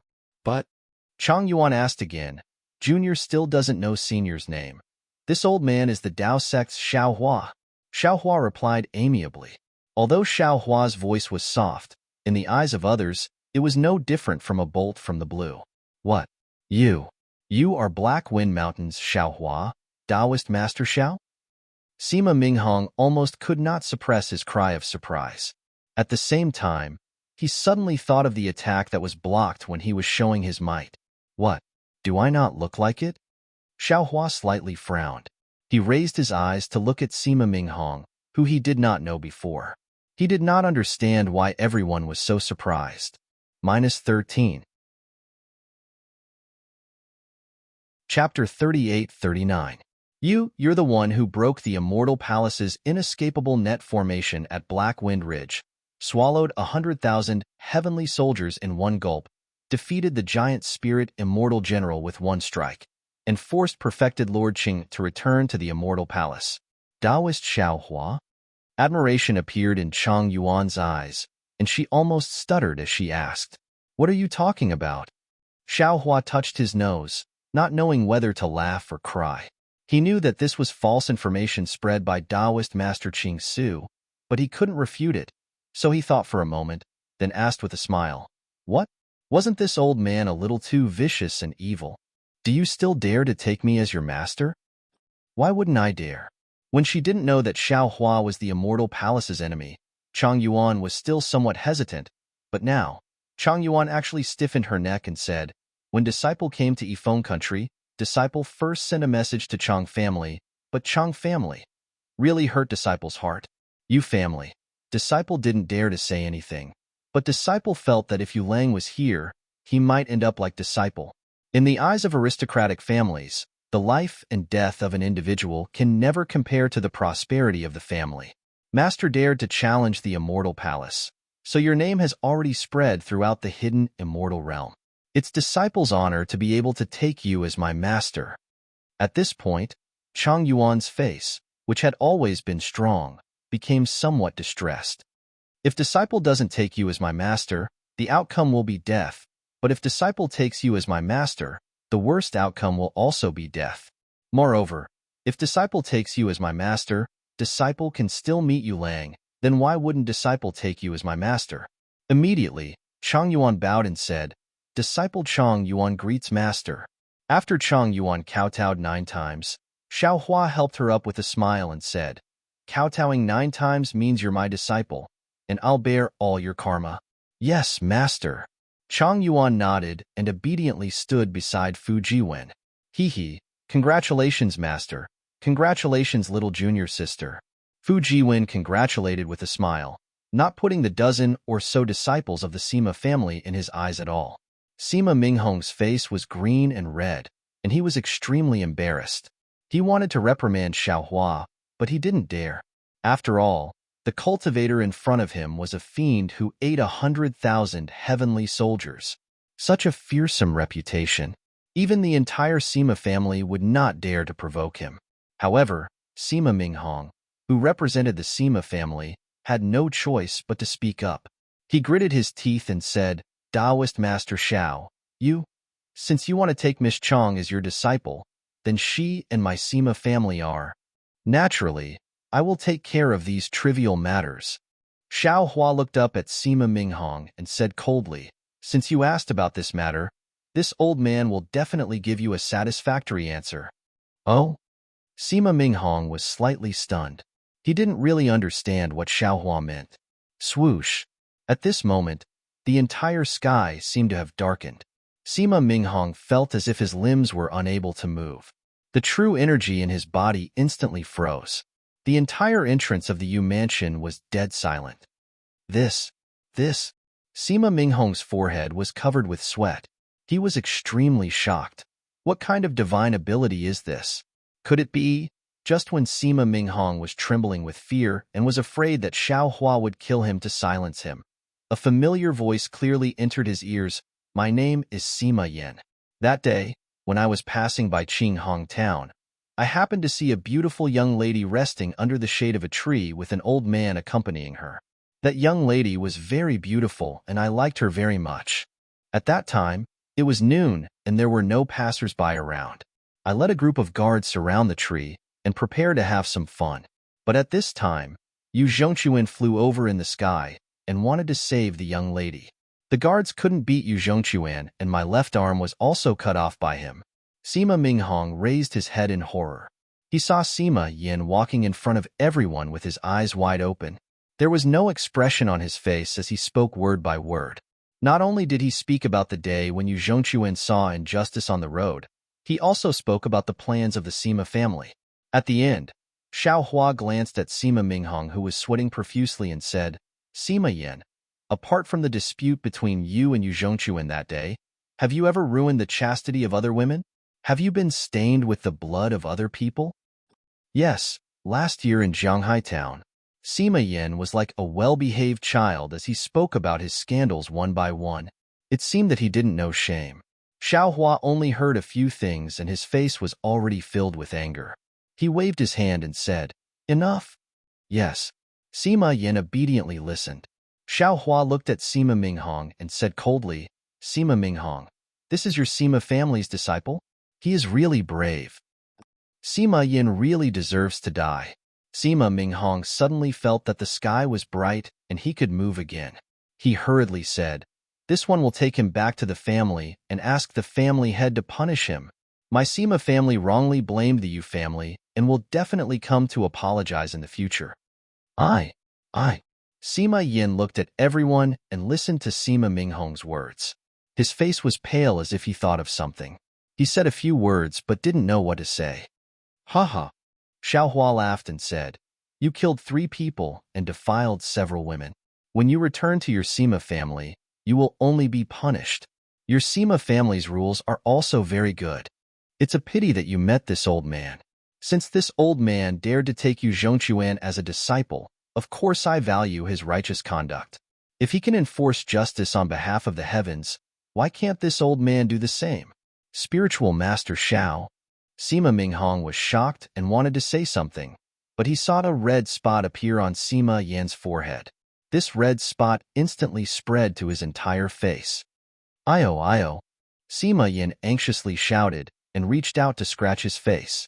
It was as if it was extremely itchy, but when his hand touched his face, a piece of flesh fell from his face. At the same time, the red spot spread to his hand and neck. Sima Yin was in pain and itchy. He couldn't help but scratch. After a while, his throat couldn't make any sound. His entire body curled up on the ground, barking like a dog and gasping for breath. Seeing this kind of miserable situation, even Chang Yuan, who had just heard Sima Yan's confession, couldn't help but close her eyes and not dare to look.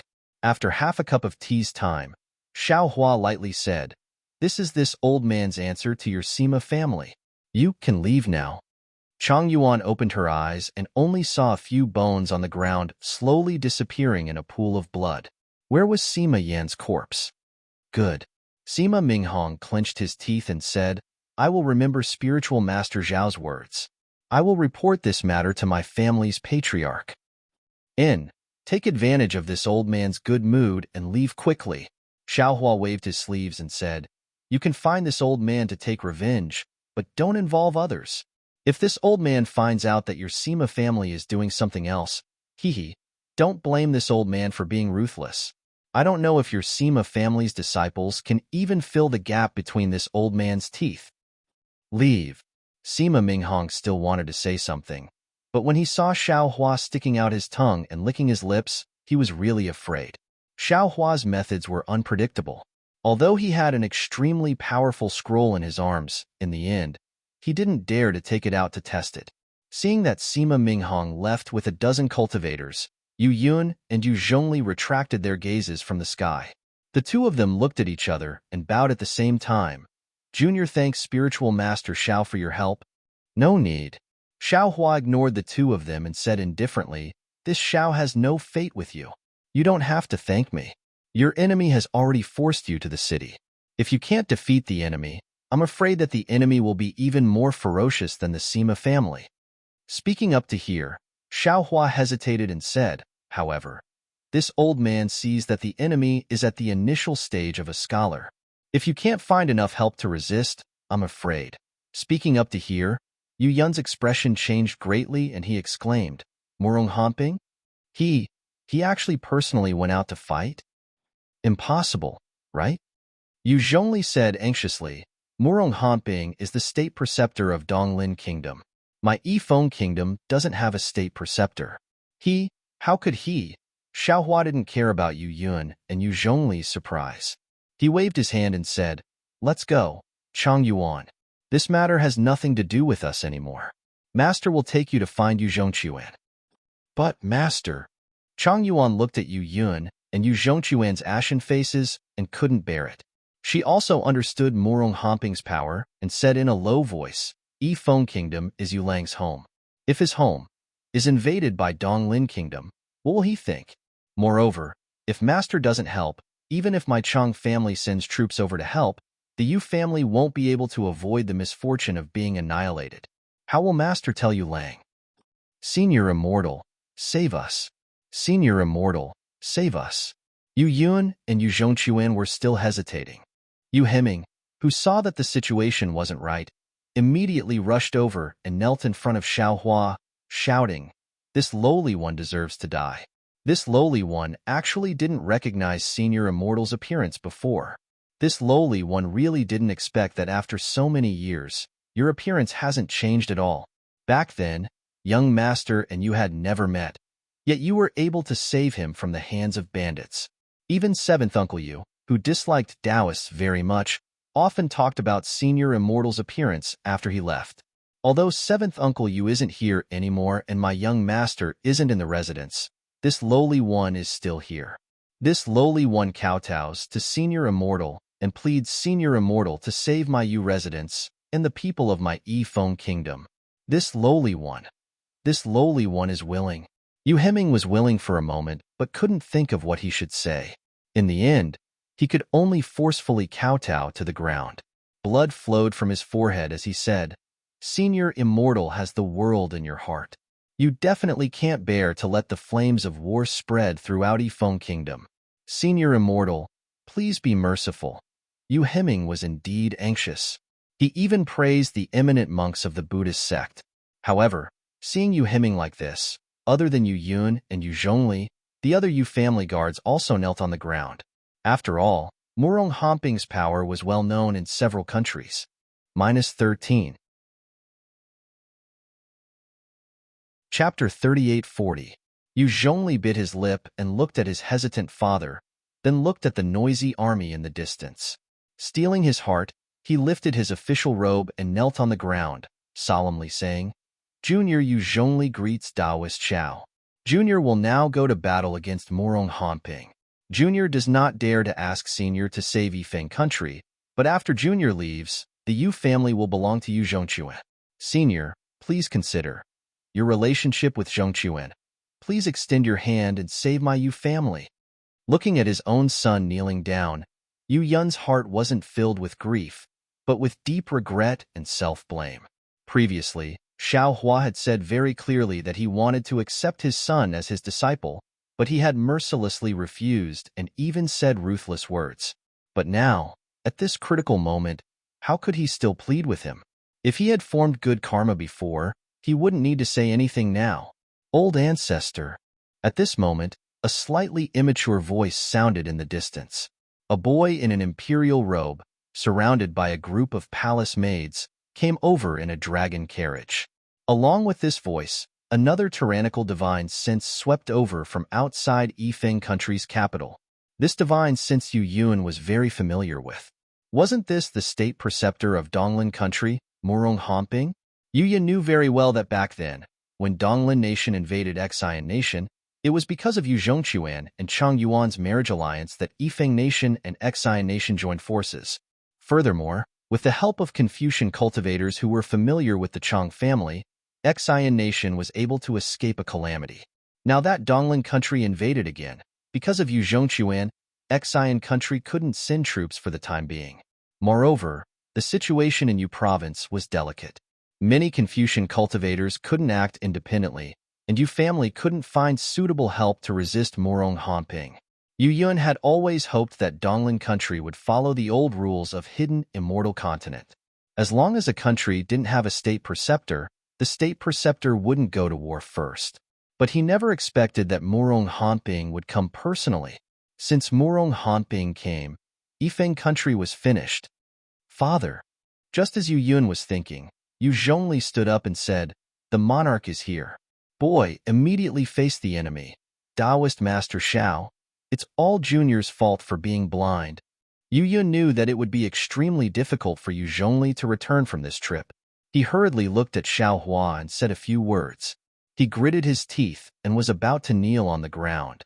However, Xiao Hua frowned and raised his hand, stopping Yu Yun. He said, "You are Yu Zhongchuan's father. There is no need to be so courteous." See, Xiao Hua's words were like a bright sun in the dark night, instantly awakening Yu Yun's despairing heart. He sucked in a breath of cold air and hurriedly bowed. Junior's eyes were poor. Previously I wronged the Taoist. Now Junior earnestly requests Senior to accept my son as a disciple. My Yu family also regards the Taoist as a master. At the side, Fujiwen naturally knew what his master was thinking. He was afraid that Xiao Hua would be put on the spot, so he hurriedly said with a smile, "Master, Uncle Yu loves his son dearly. Previously, it was indeed somewhat inappropriate for us to rashly visit. Now, for the sake of Junior sister's face, please forgive them." And Xiao Hua nodded and waved his hand. "Get up. This old man is willing to accept Yu Zhongquan as a disciple, but I don't want to accept the entire Yu family." "Yes, yes." Yu Yun was overjoyed and hurriedly nodded. "Junior understands. Junior understands." Xiao Hua looked at the dragon carriage that stopped in the distance and frowned again. Now that this old man has formed a relationship with the Yu family, this old man can certainly stop the state preceptor of Donglin country. However, Yu Yun, don't forget that this old man is a Taoist cultivator. The immortal palace wants to capture me. Once this old man makes a move, your Yifeng country will be blackmailed. Taoist Xiao is famous for hiding immortals, but the immortal palace doesn't seem to have issued an immortal order to arrest him. Yu Yun smiled bitterly. And now that things have come to this Junior can't care too much. Taoist, please make a move. Is Murong Honping a member of the Murong family? Xiao Hua suddenly asked. Of course. Yu Yun was slightly stunned. A disciple of the Murong family actually bullies the weak like this? Xiao Hua asked curiously. Murong Honping is just a disciple of the Murong family side branch. Yu Yun smiled apologetically. If he was a disciple of the Murong family's main branch, how could he come to Donglin country to be the state preceptor? So it's like this. Xiao Hua nodded slightly and said, "This old man understands. This old man has met Murong Tsongyun of the Murong family once." Murong Honping had already released his divine sense, but Xiao Hua was still talking leisurely. Yu Yun was a little anxious, but when he heard that Xiao Hua had met Murong Tsongyun once, he was delighted and said anxiously, "Murong Tsongyun is a member of the Murong family's main branch. If Taoist has her keepsake, you only need to take it out, and you can make Murong Honping retreat. This old man has only met her once.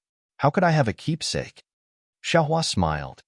This old man just wants to find a way to satisfy both sides. When Yu Yun heard this, his heart was filled with gratitude.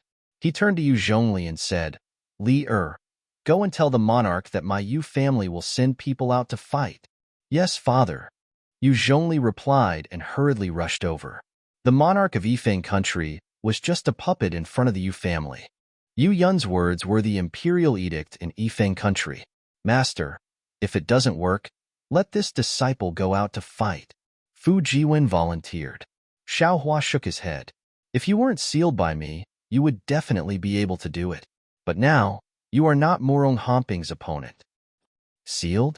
Yu Yun was slightly stunned. He didn't dare to believe it. After all, the current Fu Jiwen looked like a scholar. He might even be at the end of the scholar stage. Could it be that he is already a scholar who has refined his qi and returned to spirit? Forget it. Master will do it. Xiao Hua thought for a while and said, "Yes, master." Fu Jiwen said respectfully, This disciple will see how master will kill everyone. Haha, why do I need to kill everyone to deal with a small Morong Tsongyun? Xiao Hua laughed loudly and flew into the air. He opened his mouth. Wang! A sword cry soared into the sky. Following the sword cry, 9 sword lights flew out. Confucian sword Dao? Yu Yun stood on the ground, feeling the surge of Zhen Qi around Xiao Hua's body. That sharp sword qi was surging within a radius of several hundred zhang. Every strand of sword qi was accompanied by a strand of righteous qi. It was the pure cultivation of a Confucian cultivator of the sword. Yu Yun couldn't help but be shocked. He knew that what Fu Jiwen said before was true. While Yu Yun was shocked, the 9 sword lights had already flown out of the capital of Yifeng country. These 9 flying swords were like 9 stars in the sky. Every time they flew, there would be a soul-stirring sword cry emitted from the sword lights, producing an extremely powerful sword force. Moreover, a huge amount of noble spirit rushed in between the rumbling of the sword lights. The noble spirit clustered around the sword lights as if it was clustered around a king. The sword intent of the 9 flying swords condensed into one and streaked across the sky, landing in front of a Confucian cultivator wearing battle armor. This Confucian cultivator was tall and sturdy, with a handsome face. A kind of arrogance that came from being in a high position for a long time involuntarily appeared between his brows. This Confucian cultivator was the state preceptor of Donglin country, Morong Hamping.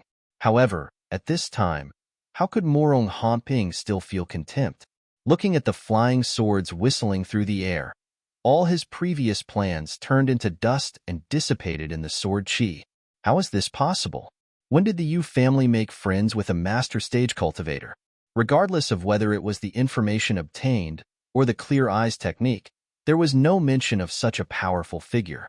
Could it be that the Sima family's disciple just flew away, not because of my army attacking the city? Morong Hamping sensed that this murderous sword qi had completely enveloped him. The true qi in his dantian was rapidly vibrating in this sword qi. A feeling of powerlessness arose in his heart. Could it be that man proposes, God disposes? But if I retreat without a fight, how can this old man explain it to him? Morong Hamping naturally knew that he was definitely not the opponent of the Flying Sword's master. If it was a normal situation, he would have retreated long ago, but now he was unwilling, or perhaps he didn't dare. Thinking that he was nothing more than a chess piece on someone else's chessboard, Morong Hamping clenched his teeth and extended his hand to take out an old scroll from within his armor. Under the urging of true qi, he raised his hand and threw it. Clang! When the scroll unfolded, a sword cry like that of a ferocious bird rushed out. In an instant, a splendid sword qi similarly rose up like the rising sun. Boom! Like a whirlwind sweeping away the clouds, the awe-inspiring qi within a radius of a dozen li from outside the capital of Yifeng Nation crazily surged into the sword light. Within the sword light, an inscription of the word sword that was at least 100 feet in size stood majestically. Just as this sword qi character appeared, each stroke and each stroke began to tremble. Enormous sword qi sounds rang out incessantly. There was simply no need for Morong Hamping to do anything. That Mingwan had already sent several dozen flying swords to meet Xiao Hua's 9 stars transit of the sun, ka. Several flying swords collided with each other in a flash. Thousands of sword qi danced in the air, and all kinds of brilliance overflowed in all directions. The deafening roar resounded through the entire horizon. Morong Hamping urged his true qi to do his utmost to resist the incoming gale. He widened his eyes and used the clear eyes technique to stare fixedly at the sky. A rare kind of expectation appeared on his face. Unfortunately, in merely a few breaths of time, a flying sword that was like a 9-colored dragon flew out from the sword qi and directly landed on the scroll in midair. That scroll shattered like paper. Boom! At the same time that the scroll shattered, even more sword qi transformed into fragmented inscriptions that filled the sky and fluttered like snow falling from the sky. How is this possible? Morong Hamping was completely dumbfounded. Even when the flying sword broke through the scroll and once again landed on top of his head, it was as if he didn't feel it. This is a scroll written by the sage of literature. How can it be so weak? However, the sharp sword chi on his forehead immediately woke him up. Under the sword chi, the space between his eyebrows and other places split open, and streaks of blood seeped out. Murong Hanping didn't have the slightest doubt that as long as the opponent thought about it, his head would be separated from his body. This was something that he, as the teacher of a nation, had never encountered before. The streaks of blood condensed into drops of blood and slowly flowed down, streaking across Murong Hanping's cheek. Murong Hanping didn't dare to move. That flying sword was heavier than any mountain he had ever seen. -13. Chapter 38:41. Murong Hanping. Within the swordlight, Xiao Hua's voice leisurely sounded, very dignified. Yifeng country's Yu family is this old man's old friend. If this old man hadn't revisited this old place on a whim today, I'm afraid this Yifeng country would have been captured by your Donglin country. Logically speaking, this old man should have killed you on the spot, but since this old man and Murong Tsongyun have met before, I'll let you off today. The 9 flying swords suddenly flew away. Murong Hanping's body lightened, but he felt that his entire body was covered in sweat, soaking his armor. Senior, can you bestow me your name? Murong Hanping probed, still unwilling to give up. You don't deserve to know this old man's name. Xiao Hua said coldly, of course, if you don't want to know, you won't be able to return to Donglin country today. Why haven't you left yet? Another huge rumble sounded, but this time the rumble came from Murong Hanping's mind. A burst of dizziness made Murong Hanping almost unable to stand steadily in the air. Facing such a mysterious opponent, how could Murong Hanping dare to stay any longer? Turning around, Murong Hanping glanced at the cultivators who had been forced to retreat several hundred meters by the flying swords, waved his hand, and said, "Retreat." Seeing the might of Xiao Hua's sword sweep away 1,000 soldiers and force Murong Hanping to flee in panic, Yu Yun and Yu Zhongli's faces were full of joy. Not to mention that such a powerful expert was Yu Zhongquan's future master. Even if they could befriend Xiao Hua, the Yu family and Yifeng country would definitely be safe for 1,000 years. Junior thanks Daoist Xiao on behalf of my Yifeng country's millions of people. At this time, Yu Zhongli was sincerely convinced and kneeled on the ground. In the distance, the young ruler who was surrounded by people also had an expression of admiration in his eyes. If it weren't for the many palace maids blocking him, he would have already rushed over. Xiao Hua looked at everyone and waved his hand, saying, "This Xiao only came here by chance." This Xiao's original intention was Yu Zhongquan. Therefore, if Yu Zhongquan has done anything harmful to Yifeng country, everyone can forget about it. This Xiao is doing this to make up for Yu Zhongquan's previous actions. When Yu Yun heard this, his face turned red. To be honest, he hated Yu Zhongquan's actions from the bottom of his heart. He had scolded Yu Zhongquan more than once behind everyone's back. The reason why Yu Zhongquan had repeatedly run away from the marriage was because he had betrayed Yu Yun. Now that he saw Xiao Hua actually exonerate Yu Zhongquan, how could he be at ease? Daoist Master Xiao, actually, it's all my fault, Yu Yun said sincerely. Xiao Hua shook his head. You weren't wrong. Yu Zhongquan wasn't wrong either.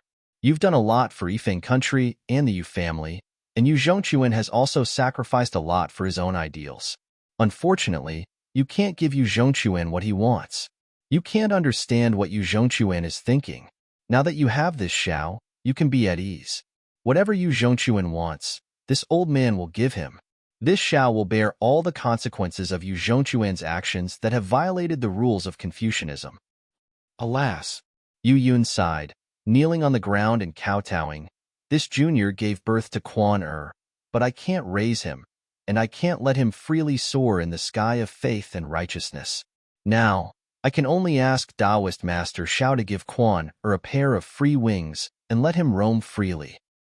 This old man understands. You may rise. Xiao Hua accepted Yu Yun's bow. He understood that Yu Zhongquan's mortal fate with Yifeng country, and even the Yu family, had come to an end. When Yu Yun got up, Xiao Hua transmitted his voice, Yu Yun. At this point, you should explain Yu Zhongquan's whereabouts to this Xiao. Yes. Yu Yun nodded respectfully. He took out a letter from his bosom and handed it to Xiao Hua, saying, "This was left behind by Quan Er when he left home. Although every time Quan Er left home, he would leave behind a letter, but not every time is true, so this junior can't be sure." Xiao Hua took the letter and read it carefully. Before he could finish reading, an inexplicable fear arose in his heart. "Oh, not good." Xiao Hua frowned and cried out in a low voice, "Master." Fujiwen rarely saw Xiao Hua lose his composure. He hurriedly asked in a low voice, "Is there something wrong?" Xiao Hua looked left and right. He took out a chinkuan bag and threw it to Yu Yun, saying urgently, "The grains in this bag are for your Yu family. No matter if it's Yifeng country, Xian country, or even Donglin country, as long as there is a famine, you can give it to them." Yu Yun didn't understand the meaning of Xiao Hua's words, but when he opened the chinkuan bag, he was wild with joy. He cried out in surprise, "Taoist Master Xiao, how do you know that my Yifeng country is full of famine?" Xiao Hua didn't have time to explain. He just waved his hand and said, "This old man already saw it when I came here. This is a meeting gift from this Xiao to the Yu family. You all can accept it. This old man still has urgent matters to attend to, so I won't delay any longer. See you later." As Xiao Hua spoke, he waved his hand and took Fujiwen and Chang Yuan. His figure turned into a rainbow and flashed into the distance. Seeing Xiao Hua fly away, Yu Yun's eyes flashed with extraordinary splendor. Almost without hesitation, he knelt on the ground and kowtowed, saying, "Junior Yu Yun thanks Taoist Master Xiao for bestowing the grains. Junior doesn't dare to assume an undeserved reputation. I will spread Taoist Master Zhao's name throughout Yifeng country." "Father." Beside him, Yu Zhongli's face lit up with joy. He asked in a low voice, This chinkuan bag is actually grain?" "That's right." Yu Yun handed the chinkuan bag to Yu Zhongli and sighed. "That's right. Not to mention Yifeng country, Xian country, and Donglin country. Even if another Yifeng country came, it would still be able to solve the current famine. If Taoist Master Xiao had come a few months earlier, Donglin country wouldn't have dared to invade our territory while our Yifeng country was in famine." Sigh. Taoist Master Xiao. What a godly person. Truly a great master who bemoans the state of the universe and sympathizes with mankind. With such a great master, little brother Quan's future achievements will far surpass this boy's. Yu Zhongli sighed and said with some envy, "But..." Yu Yun's eyes were filled with worry. He looked in the direction Xiao Hua left and said in a low voice, "I don't know why Taoist Master Xiao left in such a hurry. Is it because of Quan Er's safety? Or is Quan Er able to safely become Taoist Master Zhao's disciple? Who knows? Little brother has always been very open-minded. Ordinary Confucian cultivators and great Confucian cultivators wouldn't even look at him. They would only criticize him as a rotten Confucian." Yu Zhongli was also worried. Regardless of whether it was Xiao Hua, Yu Yun, or Yu Zhongquan, none of them noticed that after Xiao Hua transformed into a rainbow and left, on a small mountain less than 10 li away from where Xiao Hua had scared Murong hopping away with his sword, a short Confucian cultivator poked his head out from the mountain rocks like a ghost. This Confucian cultivator's clothes were different from ordinary Confucian cultivators. It was a kind of earthy yellow official robe. Wasn't it the same as the land Xiao Hua had encountered near Blackwind Ridge that day? And at this moment, on the earthy yellow official robe, strands of cloud and mist emerged from the strange patterns engraved with inscriptions. This cloud and mist lingered together with the mountain rocks and land beneath the Confucian cultivator. Not only did it conceal the Confucian cultivator's figure, it also extracted a force from the mountain rocks and sent it into the Confucian cultivator's body. Is this the Xiao Hua that the Immortal Palace's decree said to pay close attention to? He's really powerful. That Confucian cultivator looked in the direction Xiao Hua flew and whispered to himself, "Even true monarch Qingwen's troops couldn't capture this cultivator. How could Murong Homping be his opponent?" However, this has nothing to do with this old man. As long as this old man uses the land writ to report his whereabouts to the Hall of Enlightenment, it will be a great merit. As soon as his voice fell, the Confucian cultivator raised his hand and took out an imperial tool that looked like a floating cloud. He opened his mouth, and a strand of earthy yellow true qi fell on it. The imperial tool silently expanded and turned into a cloud that flew into the sky. In just a moment, it mixed with the clouds in the sky, and no one knew where it went. When the imperial tool flew out, the Confucian cultivator's figure flashed and earthy clouds gushed out from his official robe. The clouds drilled into the ground, and the Confucian cultivator's figure also fell into the mountain rocks. It wasn't only his father and eldest brother who were worried about Yu Zhongquan. Even the young lady who didn't have a proper status, Chang Yuan, asked in a faint voice, "Master, you're in such a hurry. Could it be because of Yu Lang?" Xiao Hua didn't use the lightning evasion technique. When he heard Chang Yuan's question, he slightly shook his head and said, "Master previously had a kind of great warning sign, but I didn't understand why. However, when I saw the letter Yu Zhongquan left for his family, I suddenly had a premonition. This premonition might be related to Yu Zhongquan, but it might also be related to Master. Master is temporarily unable to distinguish. Yes, where is Junior Martial Brother now? What was written in the letter?" Fu Jiwen asked in a low voice. Xiao Hua didn't hide it and said, "The letter didn't say much. It only said that he received an invitation from a good friend to go somewhere so that his family wouldn't be worried." "That place, where is it?" Chang Yuan wanted to know where Yu Zhongquan went even more than Fu Jiwen, Su Province's Feng Xiang country. Xiao Hua replied word by word. Chang Yuan was somewhat puzzled and secretly pondered. However, Fu Jiwen said in surprise, "Master, Su Province and Beihai are still going in opposite directions. Can you still catch up with the previous plan?" "Beihai's matter is admittedly important, but Yu Zhongquan's life is even more important," Xiao Hua replied without hesitation. "Let's hurry to Feng Xiang country first." "Master." Chang Yuan bit her lips, as if she didn't dare to ask too much. However, she was somewhat unwilling and said in a low voice, "Why is Yu Zhongquan going to Feng Xiang country?"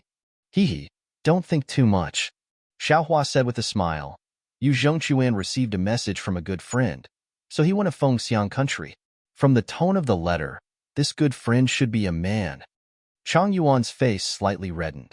She lowered her head and said, "Disciple just wanted to ask. Yu Zhongquan has always been a righteous person. Others only need to say a word, and he would be willing to go through water and tread on fire." "Forget it."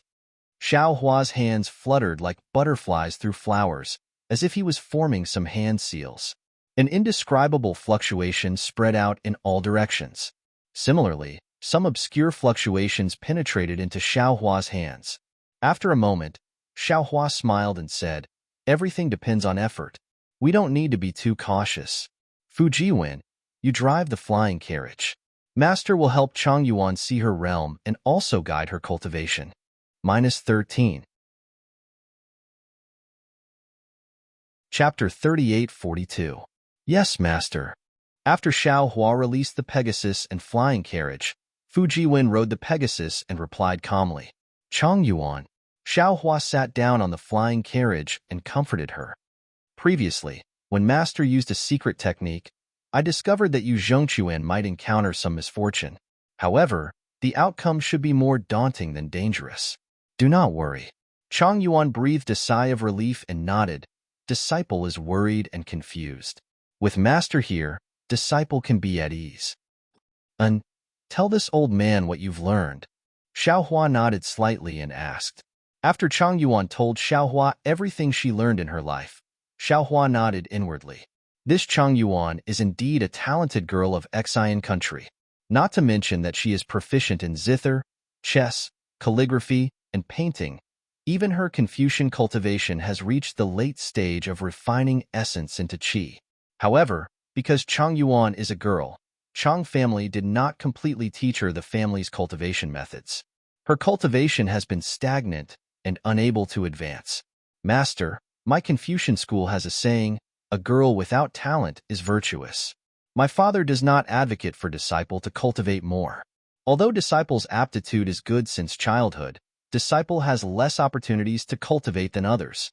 Moreover, if not for my mother secretly passing on the family's cultivation methods behind my father's back, disciple would not be able to cultivate to such a level." Chang Yuan finished speaking, bit her lips and whispered, "This is also one of the reasons why disciple is determined to become your disciple. Hee, Yuan. No need to feel guilty because of the so-called motive." Xiaohua smiled. The reason why people are human is because they have their own thoughts.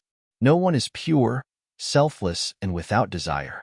You and I are fated, so I will accept you as my disciple. That's all. Yes, master. Disciple understands.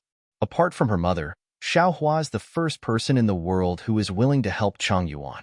Changyuan cannot help but feel sour in her nose. Xiaohua smiled and said, "Master's knowledge is relatively complicated. Whether it is Confucian cultivation or Taoist cultivation, I can teach you. You can choose yourself." "Master, what kind of ability do you have to swallow 100,000 celestial soldiers in one gulp?" Disciple is very curious. Chang Yuan's eyes turned sharply and suddenly asked with a smile, "What kind of person can swallow 100,000 celestial soldiers in one gulp?" Xiaohua waved his hand and said, "That's just a way for others to show off their prestige and rope me in." However, at this moment, Xiaohua's figure shook, as if he thought of something. "What's wrong, master?" Chang Yuan was slightly stunned and hurriedly asked, "Could it be that those people have bad intentions?" It's fine." Xiaohua waved his hand. "It's just for the sake of some Dao sect's forces. It can't be considered bad intentions. Think about it first." As Chang Yuan lowered her head in thought, Xiaohua's heart was in turmoil. Chang Yuan's words had enlightened Xiaohua. The Yao race's inheritance did indeed contain a secret devouring technique. This was a fundamental cultivation method for the Yao race. Unlike humans, the demon clan didn't use the power of the stars and moon to refine it in their meridians. Instead, they directly devoured it. As for the inner cores of demonic beasts that were condensed from the power of the moon and stars, they could also be devoured. Not only that, but the true qi of Confucian cultivators, the golden cores and nascent souls of Taoist cultivators, and the relics of Buddhist sects could also be devoured by the demons. The demonic beasts were divided into moon-plucking, sun-devouring, heaven-absorbing, and space-devouring. Their original intention was to devour. Devouring 100,000 celestial soldiers might not be possible for the current Xiaohua, but in another 100 or 1,000 years, Xiaohua's supreme bloodline would definitely not be a problem. Although Taoist Master Qing Su didn't know that Xiaohua had the Yao race's inheritance, the wild words he spread were also true. "Master, disciple has decided." Just as Xiaohua was pondering, Chang Yuan raised her head and said, "Disciple wants to practice Master Sword Dao." "Oh? Why do you want to practice Sword Dao?" Xiaohua didn't react for a moment and asked curiously, "You haven't practiced Sword Qi before. Moreover, Master still wants to teach you a wonderful Dao cultivation technique." However, after Xiaohua finished speaking, he also woke up and said with a smile, "So you want to fly side by side like Yu Zhongquan?" Chang Yuan blushed slightly and nodded. "Disciple doesn't know why Yu Zhongquan is always hiding from me. However, if Disciple can learn Flying Sword and be as happy as Yu Zhongquan, presumably he won't reject Disciple anymore." "Good." Xiaohua thought for a moment and said, "Yuan, sit down cross-legged with your eyes closed. Master will first teach you Sword Dao and other basic 5 Qi origin technique."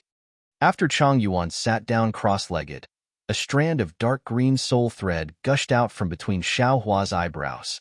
As this soul thread fell into Chang Yuan's forehead, Chang Yuan's body couldn't help but tremble. Beads of sweat the size of beans fell from the top of her head. In just a moment, Chang Yuan's face was deathly pale. Under her tightly closed eyelids, her eyes were rapidly turning. "All right." Xiaohua withdrew the soul thread and looked at Chang Yuan, who was about to collapse, and said, "Carefully comprehend the cultivation technique. When you wake up, Master will give you a surprise." "Yes, Master," Chang Yuan answered weakly. In a flash, a day and a night passed. When Chang Yuan opened her eyes, Xiaohua also came out from his closed eyes. He looked at Chang Yuan with a smile and asked, "How is it?" "Master's teachings are as vast as the open sea. Disciple can only see the big picture through a tube and have some experience." Chang Yuan's eyes flashed with joy and excitement as she replied, Xiao Hua raised his hand and took out a bottle of medicinal pills and handed it to Chang Yuan, saying, "This is a Tao sect medicinal pill. It is effective for Confucian cultivators to condense true qi and produce sword qi. You can take it." Chang Yuan accepted the medicinal pills and thanked her subordinate, thinking that this was a pleasant surprise. However, Xiao Hua immediately stretched out his hand again and took out 2 flying swords. He smiled and said, "Master obtained a flying sword a long time ago. It's very outstanding. Master has always wanted to find a master for this flying sword. Now that you've become master, Master will refine this flying sword into 2 mandarin duck swords. You can choose one." "Thank you, Master." How could Chang Yuan not know Xiao Hua's wry smile? She smiled like a flower and picked a slightly smaller and lighter flying sword.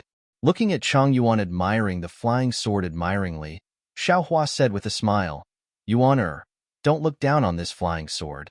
After you've refined it and achieved great success in your cultivation, you'll know how formidable this flying sword is. Master is not bragging, but Tao sect spirit weapons may not be comparable to this flying sword." Chang Yuan was even more excited when she heard this. She bowed and thanked him. "Don't worry." Xiao Hua helped Chang Yuan up and said with a smile, "You have to slowly refine this flying sword. You also have to slowly become proficient in the sword art. However, you already have true qi in your body that can refine essence into qi. Master will give you a hand." With that, Xiao Hua stretched out his hand and touched Chang Yuan's forehead again. A drop of blood essence was produced.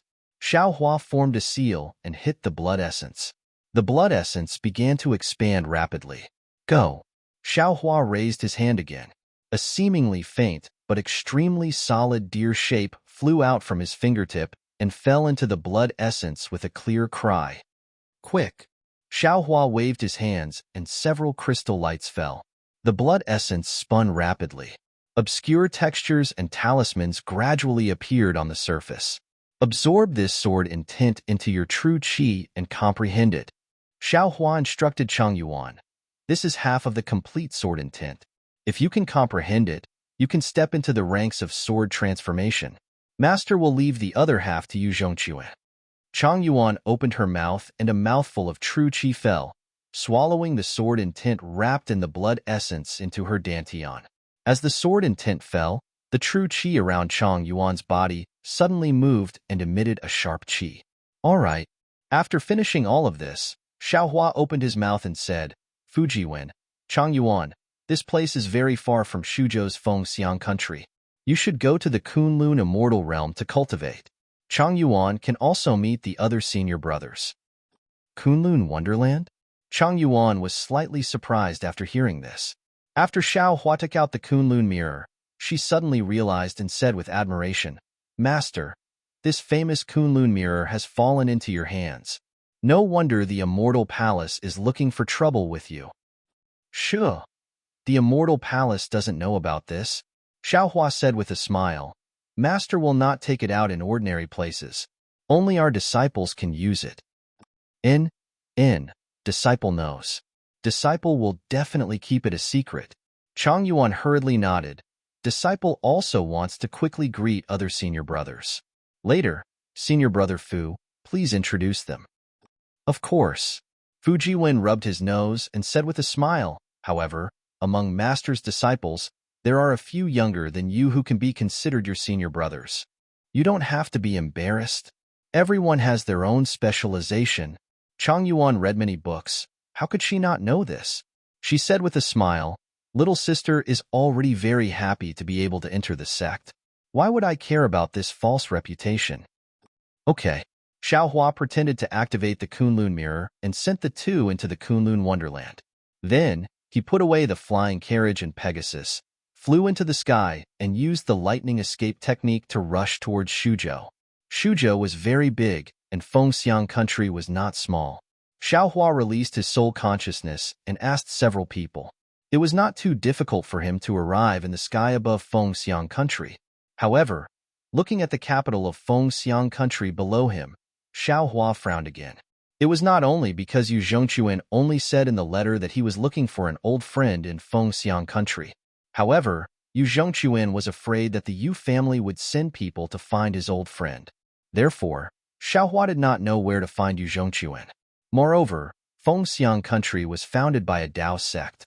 At this time, Fengxiang country was very similar to Yifeng country. It was in a famine. Although it wasn't to the point where the land was littered with wailing corpses, Xiaohua couldn't bear the sight of the disaster victims surrounding the city gates, the emaciated villagers in the city, and even the corpses that had starved to death in the distance. After thinking for a moment, Xiaohua landed and released his divine sense. He said, "Which fellow Taoist is in charge of Fengxiang country? Please come out and meet me." Xiaohua's divine sense swept through Fengxiang country's imperial palace and alarmed a group of cultivators. Among them, a young cultivator wearing a Taoist robe and a feathered crown on his head hurriedly flew out of the imperial palace with several disciples. When they saw Xiaohua's appearance, they were shocked. They all respectfully went forward and saluted. The early nascent soul stage cultivator even bowed and said, "Junior Chang Qingzi greets Taoist Xiao." -13. Chapter 38-43. Xiaohua is not surprised that Chang Qingzi recognized him. Even Yifeng country's Yu Yun and Sima families Sima Minghong have heard of his name. As a Dao cultivator, it is impossible for Chang Qingzi to not know about him. However, Xiaohua does not know that under Taoist Qing Su's intentions, he has become a mighty hero. "All of you, stand up." Xiaohua raises his hand and says with a smile, "I did not expect my name to spread so quickly. Even Su province's fellow Taoists know about me." Taoist is too modest. Chang Qingzi smiled and said, "You killed tens of thousands of heavenly soldiers in the Black Wind Ridge and even defeated perfected Lord Qingwen, causing the immortal palace to lose face. You really helped the Taoist sects of the hidden immortal continent to vent our anger. Who doesn't know Taoist Zhao's name in hidden immortal continent? Who doesn't want to see Taoist Zhao's appearance? Sigh. How could the battle at Black Wind Ridge be as fierce as fellow Taoist described?"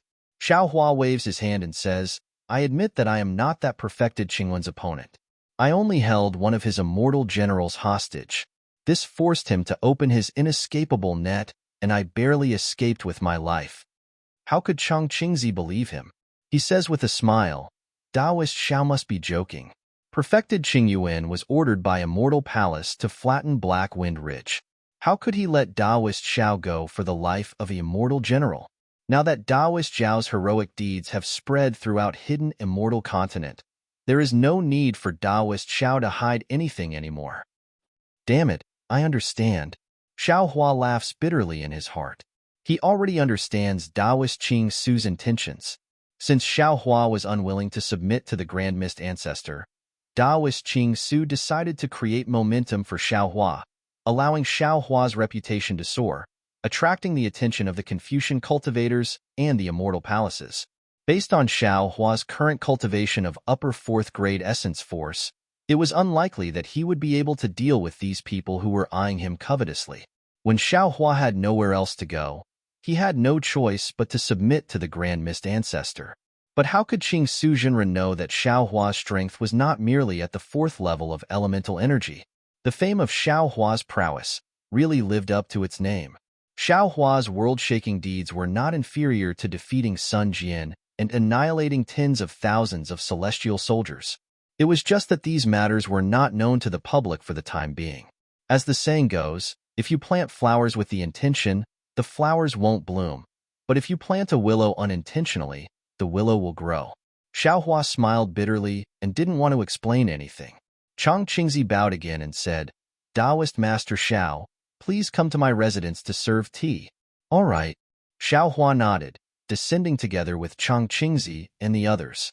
After Chang Qingzi personally served the spirit tea and respectfully drank a few sips, Chang Qingzi carefully asked, "Does Taoist have any orders for coming to the country of Phoenix Soaring?" This old man was originally passing by Fengxiang country, but when I was in the air, I saw Fengxiang country.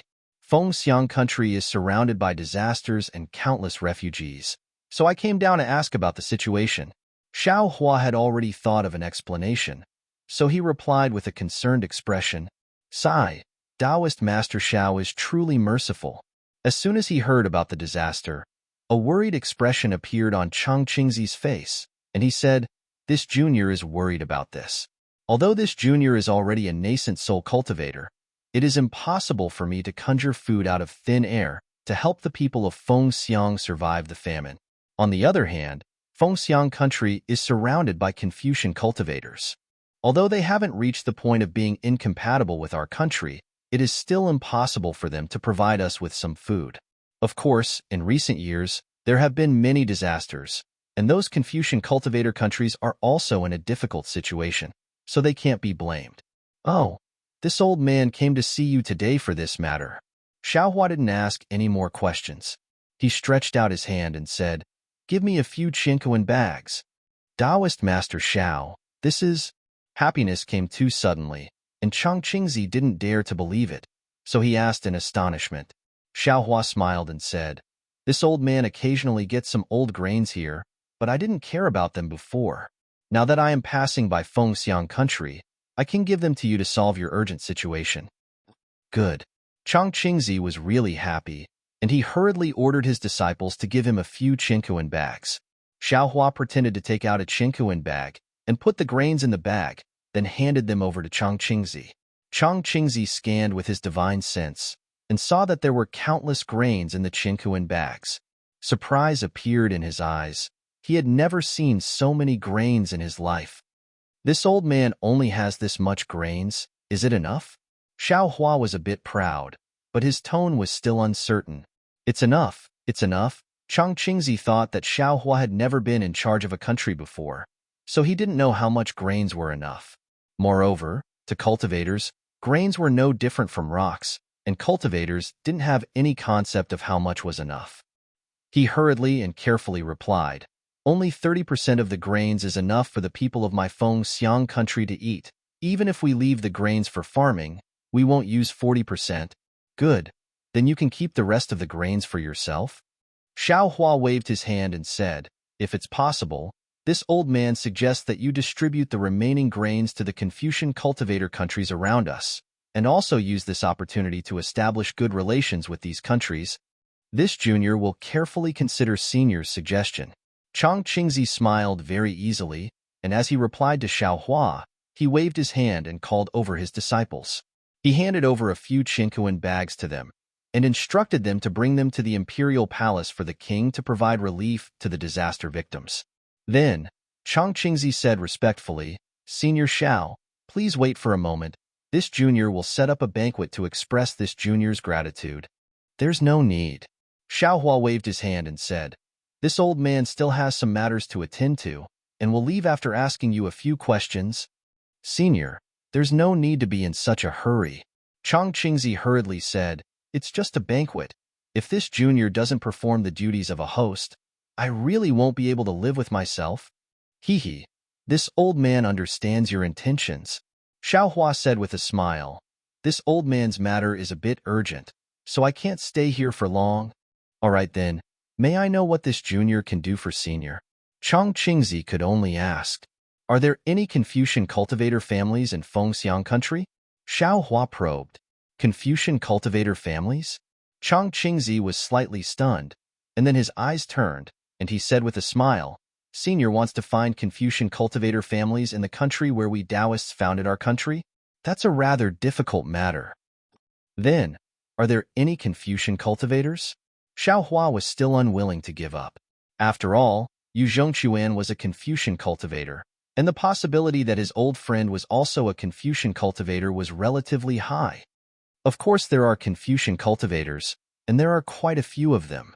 Chang Qingzi replied, "May I know which one senior is looking for? Do you have a list?" Xiaohua asked helplessly. When Chang Qingzi took out the jade-eye and handed it to Xiaohua, looking at the densely packed names, Xiaohua felt like he was looking for a needle in a haystack. Unfortunately, he patiently used the clear eyes technique to look carefully, and none of the names caught his attention. "Forget it." Xiaohua returned the jade-eye to Chang Qingzi and sighed in his heart. Perhaps it's just as Yu Yun said, and the words that Yu Zhongquan left behind might not be the truth. "Senior, are you looking for something?" Chang Qingzi put away the jade-eye, lowered his head to look at the ground, and then asked again. Xiaohua stood up and said with a smile, "I'm looking for a young Confucian cultivator. As for who it is, I don't have any special description. It seems that he's not in Fengxiang right now. Chang Qingzi suddenly came to a realization and asked in a suppressed voice, Taoist Master Xiao, are you looking for the Zhu family? Zhu family?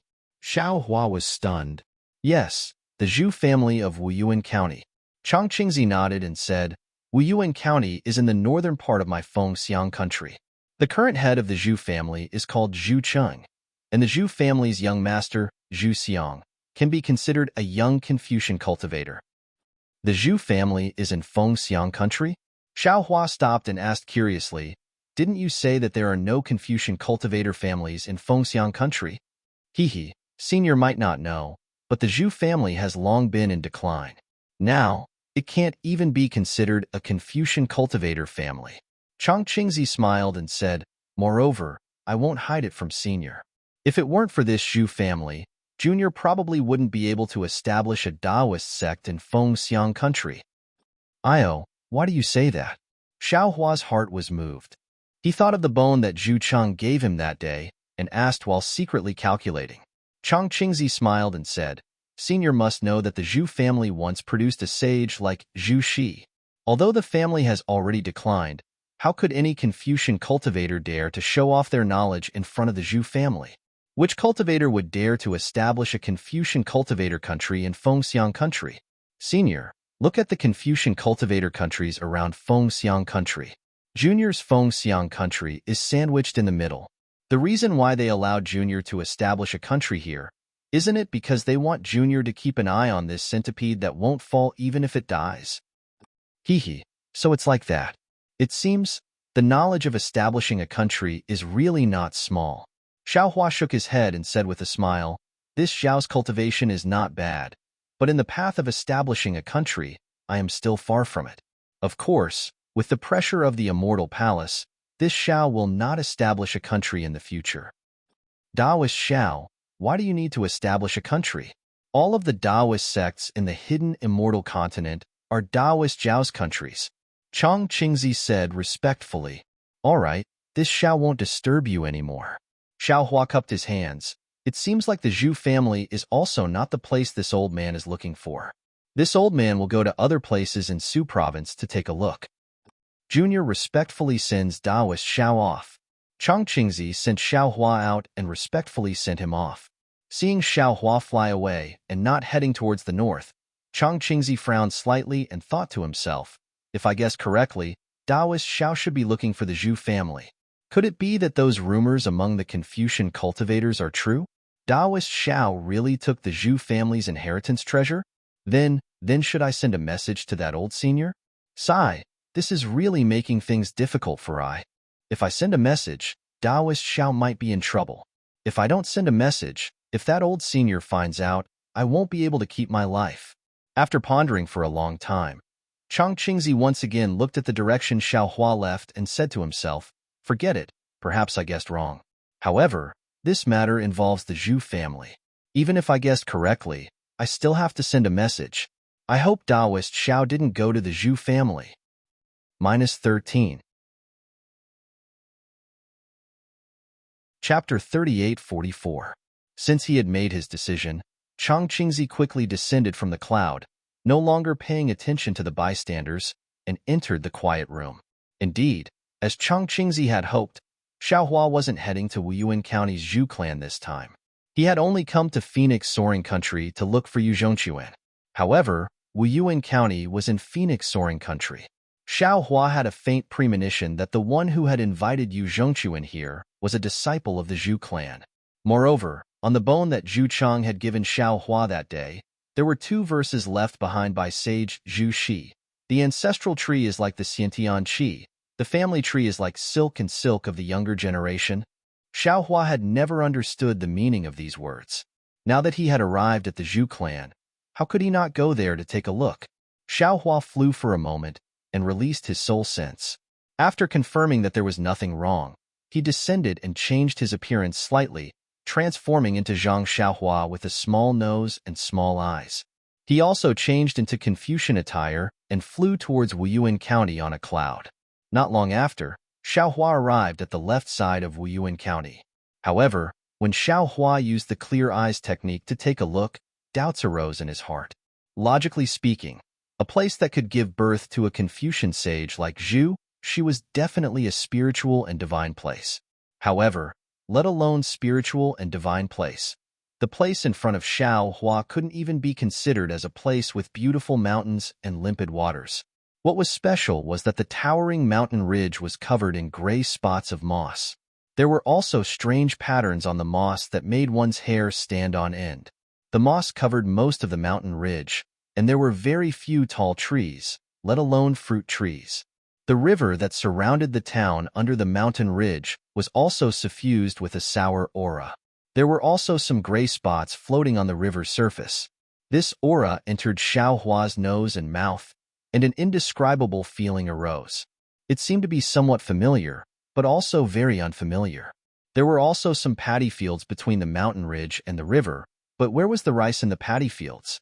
Broken rice stalks poked out of the dark green water and were inserted into the air in a lonely manner. Strange.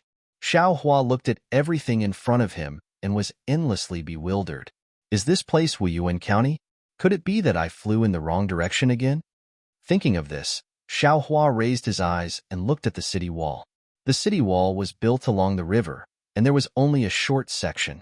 This section had long collapsed, but the words Wuyuan County could still be seen clearly on the city gate. Hiss!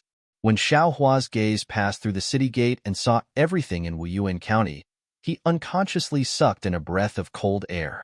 This was because inside the city gate was a town similar to Longevity Town. Moreover, this town looked several times bigger than Longevity Town. The buildings in the city were also more majestic and densely packed than those in Longevity Town. Be it taverns, inns, markets, or academies, the silhouettes of all of them could be faintly seen. However, these buildings were now like the mountain ridge, growing that kind of grayish-white moss. Although the moss was far less than the mountain ridge, that kind of faint, strange aura was enough to cover up the vitality of the entire town. Wasn't that right? The entire Wuyuan County was silent. Occasionally, one or two dog barks could be heard, but they were also mournful cries. It was as if there was no one here. However, Xiao Hua could clearly see that within the town, there were many people in ragged clothes walking weakly. These people were all emaciated and their eyes were lifeless. Rather than saying that they were walking, it was better to say that they were taking a night stroll. Suppressing the astonishment in his heart, Xiao Hua looked towards the depths of the town. Gradually, shock appeared on his face. The ugliness in the dark, the bestial desire in human nature, became increasingly clear. Things that ordinary people couldn't imagine were all exposed to Xiao Hua's clear sight technique. Sigh. Xiao Hua sighed slightly. He couldn't bear to look anymore. He withdrew his divine ability and looked at the dusk on the horizon. He pondered, humans live because of food. Without this basic guarantee, human dignity has no value. While thinking, Xiao Hua took out his Qinkuan pouch. He hesitated whether or not he should take out some food. Creak, creak. At this moment, from within the town gate, the soft sound of an axle could be heard. It was a worn-out donkey cart that was slowly coming out. Xiao Hua looked over and saw a child wearing patched clothes sitting on the donkey cart. Beside the child were some worn-out clothes. In front of the donkey cart, a hunchbacked old man was leading a skinny, crippled donkey. Step by step, he looked back and carefully walked towards Xiao Hua's direction. The crippled donkey did not move quickly, and the hunchbacked old man did not rush it. Only when the donkey cart left the city gates did the old man turn his head forward. A hint of relief appeared on his face, which was so thin that it was curled into a ball. It was also at this moment that the lame donkey's hooves went limp, and it fell to the ground. At the same time, the donkey raised its head and cried out, "Neigh, neigh, neigh." Although the donkey's neighing wasn't loud, it was enough to break the silence of the entire town. At the same time, the expression of the old man who was driving the donkey changed greatly. He hurriedly pulled the black reins and strenuously pulled the donkey up. Then, he forcefully slapped the donkey's butt and led it to run. The old man's worry wasn't without reason. When the donkey cart ran for about 10 zhang, the people who heard the donkey's neighing suddenly appeared from all over the town gate. Their eyes were filled with a green light as they chased after the donkey cart. The old man was already old. After running for another tinjong, he was already panting. He turned his head to look at the people who were chasing after them and shouted, "Yazi, sit on the donkey cart and don't move." When the donkey cart can't run anymore, or when those people catch the donkey, quickly jump down from the donkey cart. Don't let them catch you. Either hide by the side of the road or escape into the wilderness. Take advantage of the fact that the sky isn't completely dark and quickly run far away. Before the old man could finish his words, his legs went soft and he fell to the ground. He didn't forget to quickly release the reins in his hand so that the donkey cart could continue running. "Grandpa," the child was still young after all. When he saw this, he couldn't help but cry out. Tears flowed down his dirty face, and he even struggled to get down from the cart. "Yazi, don't move." The old man's face was about to be scraped by the ground, but he still didn't forget his grandson and shouted. Although Xiaohua was a bit far away, he could see and hear everything clearly. He slightly raised his hand and supported the old man. Then, with a wave of his hand, the old man's body flew into the air and landed on the donkey cart. The old man was stunned at first. Then, fear flashed through his eyes. He couldn't say a word. His eyes were lifeless, and he just let the donkey cart run away. Sigh. Xiaohua sighed. He knew that the old man wanted to escape from Wuyuan County. However, how could the grandfather and grandson go so far without a donkey cart? As for the people chasing after the donkey cart, their target was most likely this lame donkey. Xiaohua didn't even think about it. He waved his hand, and the grain seeds in his chinkuan pouch fell from the sky in front of the people chasing after them. Puff, puff. There were a lot of grain seeds.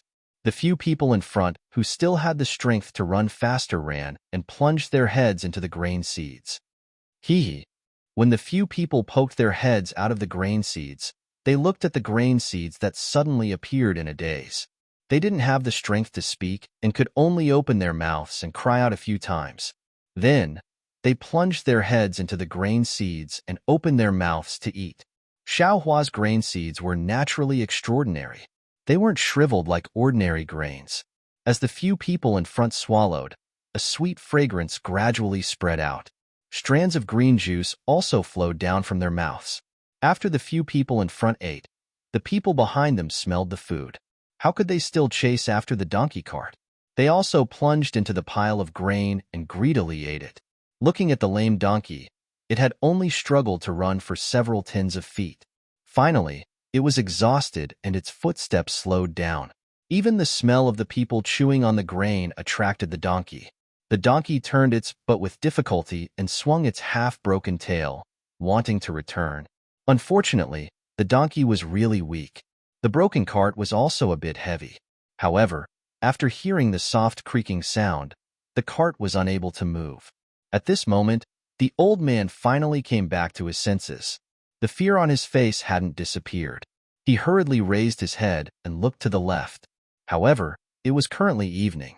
The old man's vision was blurry, and he couldn't see clearly. Grandpa, Grandpa. On the contrary, the child, although he was very curious about how the old man flew over, he only felt that it was fun. He wasn't particularly afraid. At this moment, he pounced over and hugged the old man's neck. "There's food over there. It's very fragrant." Food? When he heard the word food, the old man was also shocked. He immediately turned his head. When he saw the mountain-like grain, his eyes also emitted a green light. Almost without thinking, he jumped down from the donkey cart and rushed a few steps towards the grain. However, after rushing a few steps, the old man bit his lip and stopped. He turned his head to look at the child, and then turned his head to look at the grain. He seemed to be really hesitant. Xiaohua understood the old man's torment. If he went back, there might be food, but he might not be able to escape. However, if he didn't go back, the grain could save the child's life. Xiaohua didn't let the old man think too much. He waved his hand and scattered some more grain on the ground. He said, "Come to this old man." "You." When the old man heard Xiaohua's voice, he was startled. He looked at Xiaohua with an extremely frightened expression. However, when he saw Xiaohua's appearance, Xiaohua's scholarly robes, and even the grain in front of Xiaohua, his face calmed down. When he swallowed his saliva, the lame donkey moved and moved towards the grain at Xiaohua's feet. "Are you hungry?"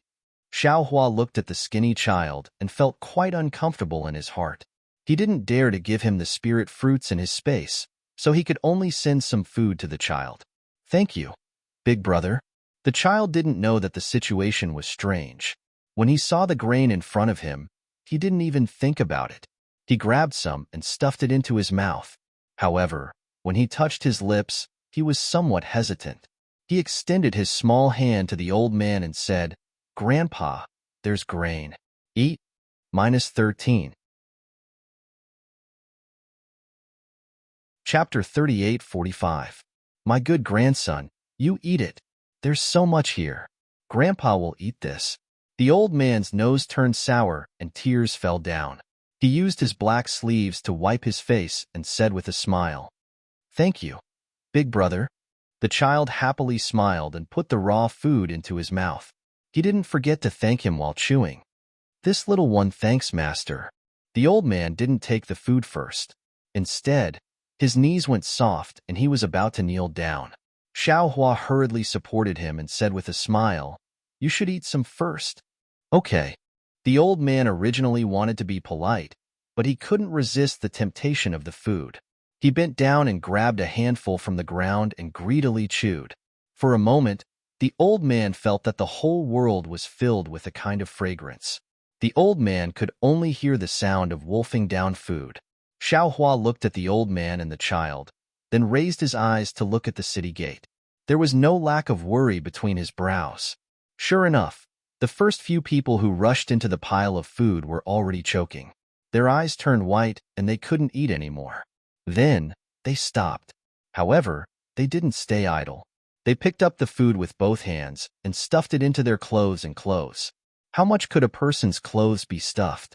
Then, there was a clever person who took off his clothes and spread them on the ground. He dug out a lot of food from the pile of food and wanted to pack it into a bag to take away. However, the clothes were really thin and rotten. That person had just carried the food on his shoulder. Since the clothes were torn, the food inside fell down along the person's body. The food fell to the ground. Someone casually grabbed it and swallowed it. That person anxiously pushed the person beside him and shouted, "Get lost. This is mine." "Who said it's yours?" "It's mine." The person who was pushed down was naturally unhappy. He actually abandoned the pile of food beside him and rushed in front of the other person to shout. The clenched fist in his hand naturally fell down. Needless to say, the two people who had just eaten began to tear at each other. A little further away from these two people, a slightly taller person had also snatched the food first. Seeing that someone was tearing the food apart, although he didn't think so much before, he immediately understood at this moment. Almost without hesitation, he lifted his leg and kicked the person who had his head buried in the food aside. He sneered and said, "Scram! This is my place." The man who was kicked down rolled on the ground a few times. He looked at the man's stature, and then looked at the man beside him who was shorter than him. He simply lifted his leg and kicked the other man away, shouting, "Get over there. This is mine." After kicking that person away, this person hurriedly dug out a piece of grain from the pile, just like the tall person from before, and surrounded it with crushed stones. He even held a few stones in his hands and guarded it like a tiger watching its prey. It was as if the food they had dug out was theirs, and no one was allowed to fight for it. Alas, human greed is nothing more than this. Xiaohua watched as these people slowly divided the food into dozens of piles. It was exactly the same as what he had expected. He couldn't help but sigh. However, the development of the situation didn't stop. It was still going in the direction he was worried about. Although there was a lot of food, there were also a lot of people fighting for it. Moreover, there were still more people coming from within the city after hearing the news. Noises, tearing, punches, and kicks. In a moment, the deathly silent city was bustling with noise and excitement. The food in front of the city gate was like a stone thrown into a pool of water, causing ripples to spread throughout the city. Not good. Xiaohua sighed as he observed. Suddenly, he saw a person holding a large stone and smashing it towards the head of another person who had fallen on the ground. If the stone fell, that person would definitely die on the spot. Xiaohua was slightly angry. He coldly smiled and hurriedly waved his hand, imprisoning everyone at the city gate. Xiaohua was previously hesitant and didn't immediately take out the food. He was afraid that in this kind of situation, people who were extremely hungry would definitely not even care about their lives in front of food. If there were Phoenix Soaring Empire's soldiers suppressing them, perhaps there would be good order and everyone would be able to get food. However, if there was no deterrence, how could there be order when these people rushed up? Under the ugliness of human nature, it was inevitable that there would be ugliness comparable to what happened in the city earlier. Forget it. Xiaohua waved his hand, and the pile of food in front of the city gate flew into the air. Like a layer of rain, it evenly fell all over the city. Since this Xiao has already taken it out, I won't take it back. This way, perhaps more people can be saved. As for the result, even this Xiao can't predict it. When Xiaohua removed the confinement technique, everyone who was fighting for the food was dumbfounded. However, this astonishment only lasted for a moment. Everyone rushed into the city to snatch the food scattered on the ground. Master! Although the old man couldn't clearly see Xiaohua or the people around him, he could clearly see what was happening. He smiled and said, Master, don't blame them. People who are extremely hungry are like this. And Xiaohua nodded and said, this old man doesn't blame them. This old man is just a bit emotional. Emotional about the ugliness in people's hearts. Oh, what are you doing? The others didn't escape. Why are you the only one who wants to escape? I'll let Master know. The old man smiled bitterly and said, it's not that they don't want to escape, but they ate all the donkeys and horses and can't go far. This little one can't bear to eat this lame donkey, so I want to keep it to pull me and my grandson to escape. However, as he said that, the old man looked at the sky and said with a bitter smile, it's already dark.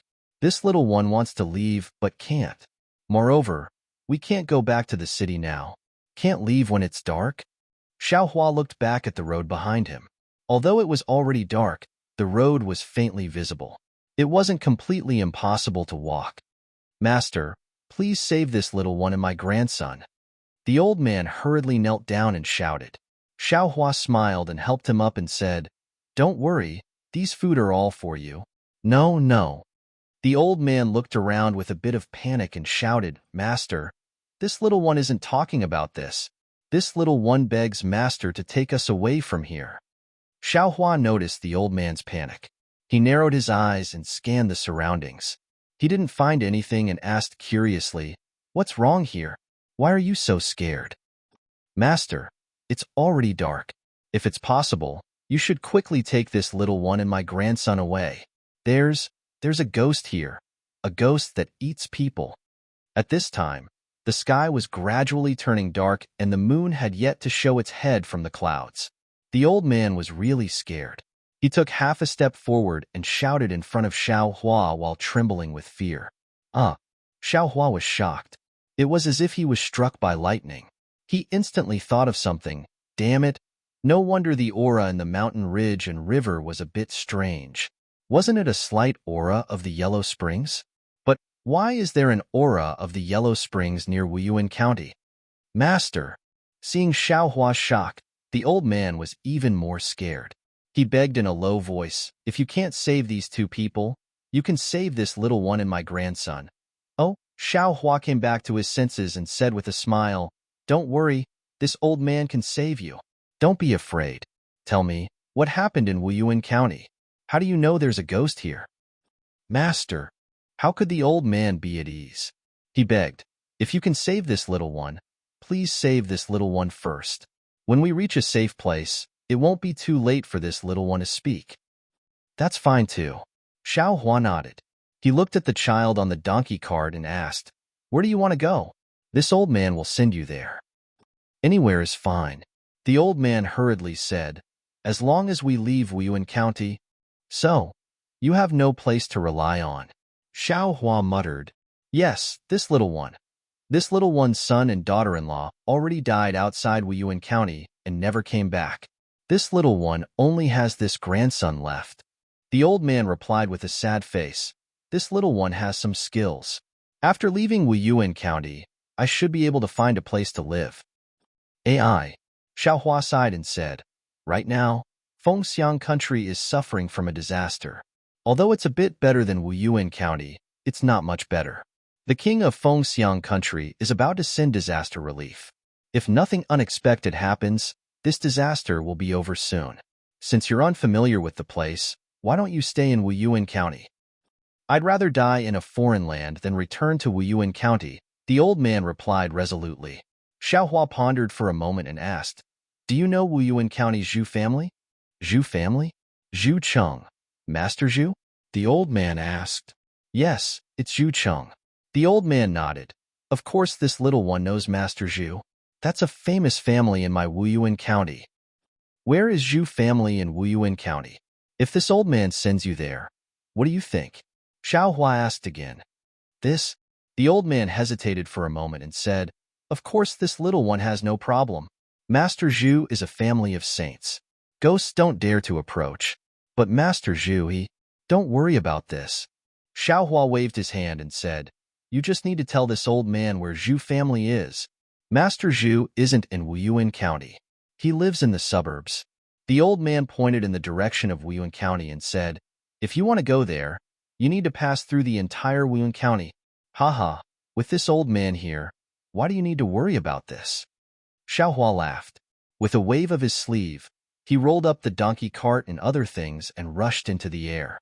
In the blink of an eye, he flew past Wuyuan County.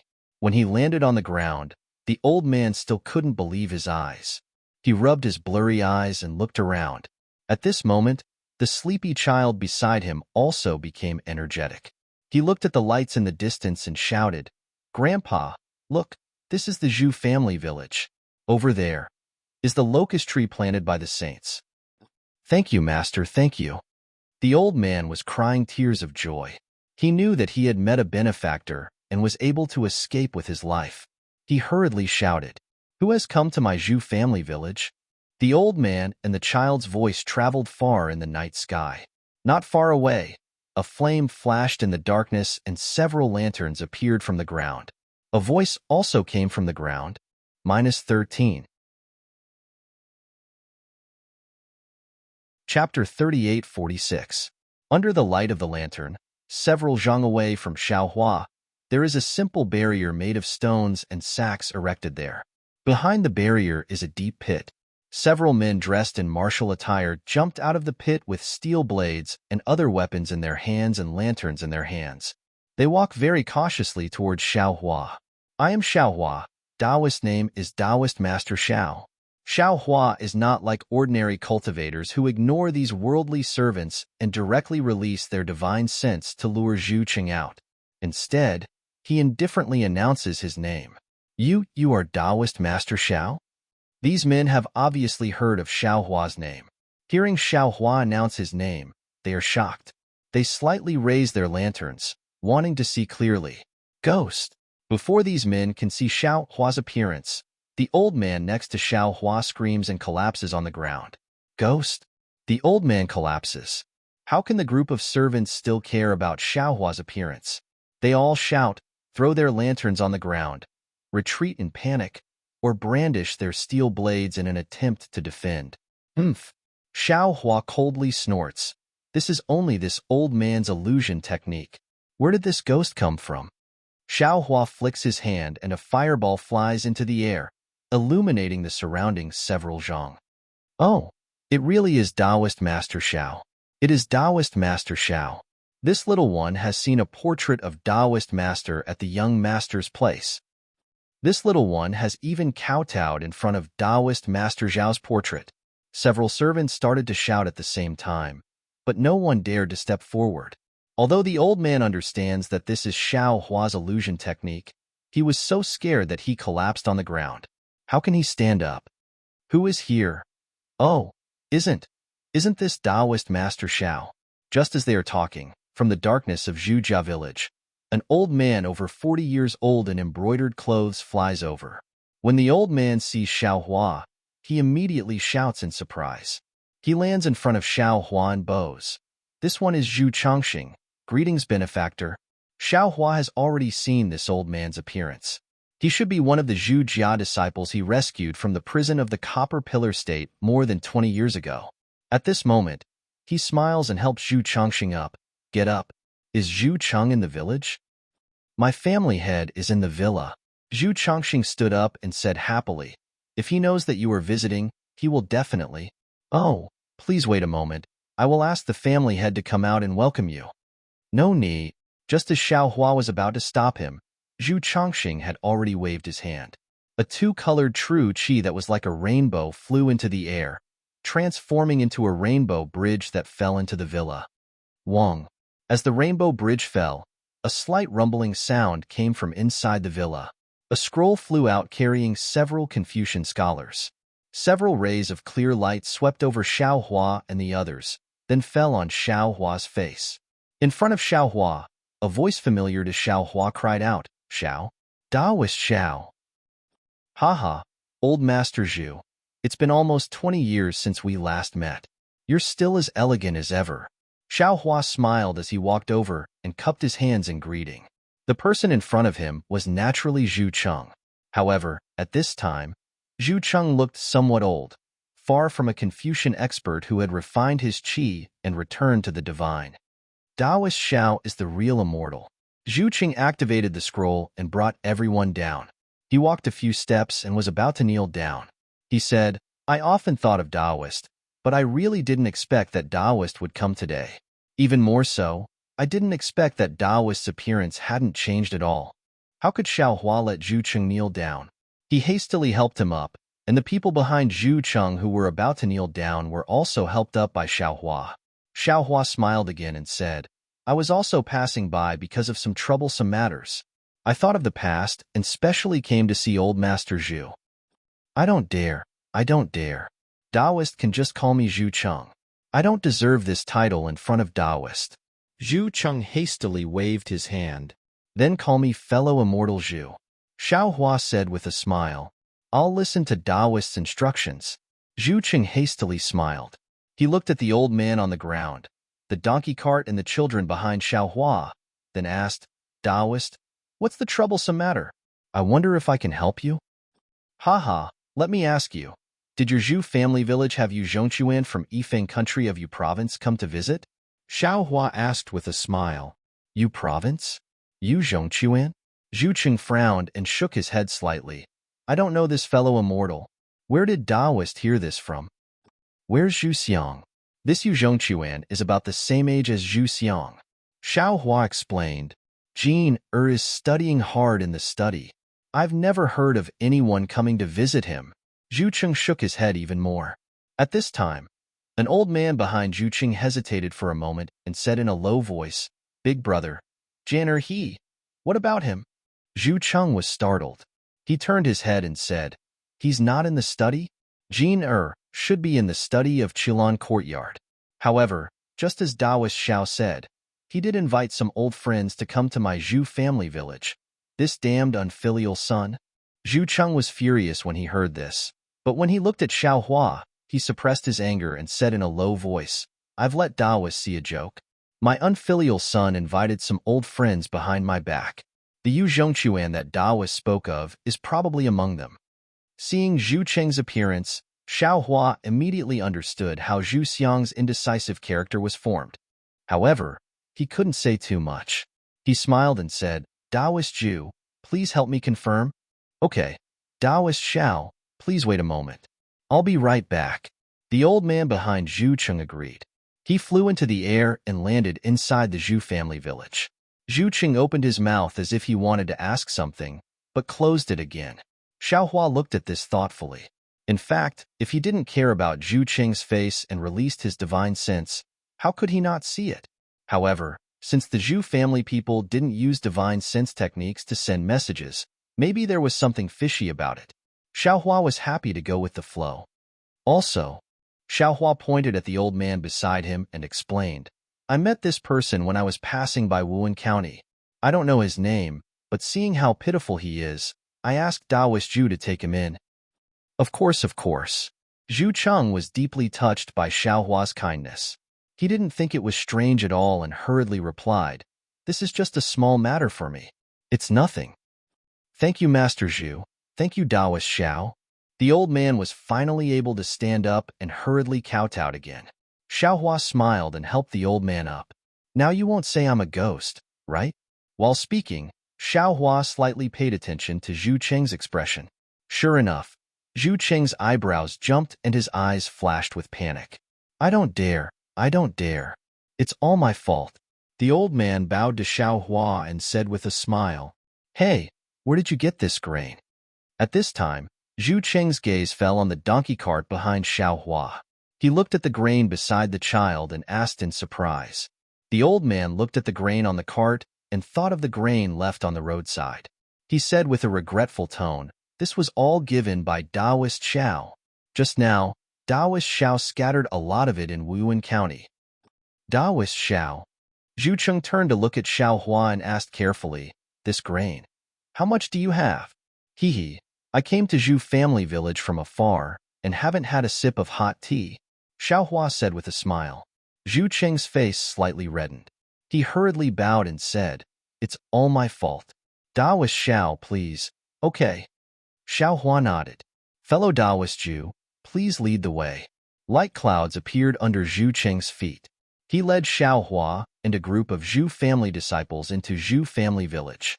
As for the old man who didn't say his name in the end, he was also led by 2 guards into Zhu family village. Presumably, with the protection of Zhu family, he wouldn't have to worry about making a living in the future. The entire Zhu family village didn't have any origin formation protecting it. It was no different from an ordinary village. Xiaohua followed Zhu Cheng and landed in a guest hall. The hall was rather simple. Apart from a few tables and chairs, there were only some flowers and trees. There was no other decoration. At the head of the hall, there was a portrait hanging on the wall. The scroll of the portrait looked old, but it was unusually spotless. Faintly, there was a layer of extremely dim treasure light emitting from the portrait. Xiaohua's gaze fell on the portrait. He looked at the old man wearing Confucian robes and a Confucian crown. He had a serene expression and clear eyes, as if he understood everything in the world. He already understood that this must be the famous great Confucian Zhu, Shi of Zhu family. Therefore, without waiting for Zhu Cheng to say anything, Xiaohua stepped forward and bowed. Junior Xiaohua greets Senior Zhu Shi. Zhu Cheng and the other Zhu family disciples were gratified. They hurriedly tidied their clothes and retreated to the side. They bowed back and said, Thank you, Taoist Xiao.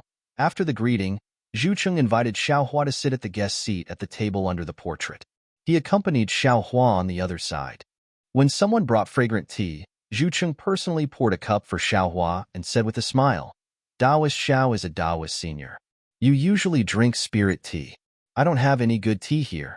This is fragrant tea that I personally went to Maoqing Mountain to pick and stir-fry last year. Although it can't compare to the spirit tea of Taoist sect, and perhaps not to the tea of Chanu country, it is superior in that it was made with the zhenqi of my Confucian cultivator. Taoist Xiao can taste it. Xiaohua smiled and raised his cup. He took a sip, but he felt that there was a kind of bitterness in it. This bitterness didn't turn into sweetness like the spirit tea. Moreover, when the tea entered his stomach, it didn't turn into any zhenqi. He knew that it was as Zhu Cheng said. But just as Xiaohua was about to put down the fragrant tea, his heart skipped a beat and he took another sip. He felt the bitterness at the tip of his tongue faintly release some layers. After tasting it a little more carefully, there were actually some mixed feelings. He unconsciously took another sip, letting the tea overflow in his mouth for a moment before swallowing it into his stomach. Good. Xiaohua put down the teacup and praised. The path of Confucian cultivator emphasizes the tempering of the world. If you don't experience the various states of the world, you won't understand the essence of the noble spirit. Zhu family is worthy of being the descendant of a great Confucian cultivator. Just from a cup of tea, you can make people taste so much. Old Sage Zhu is really amazing.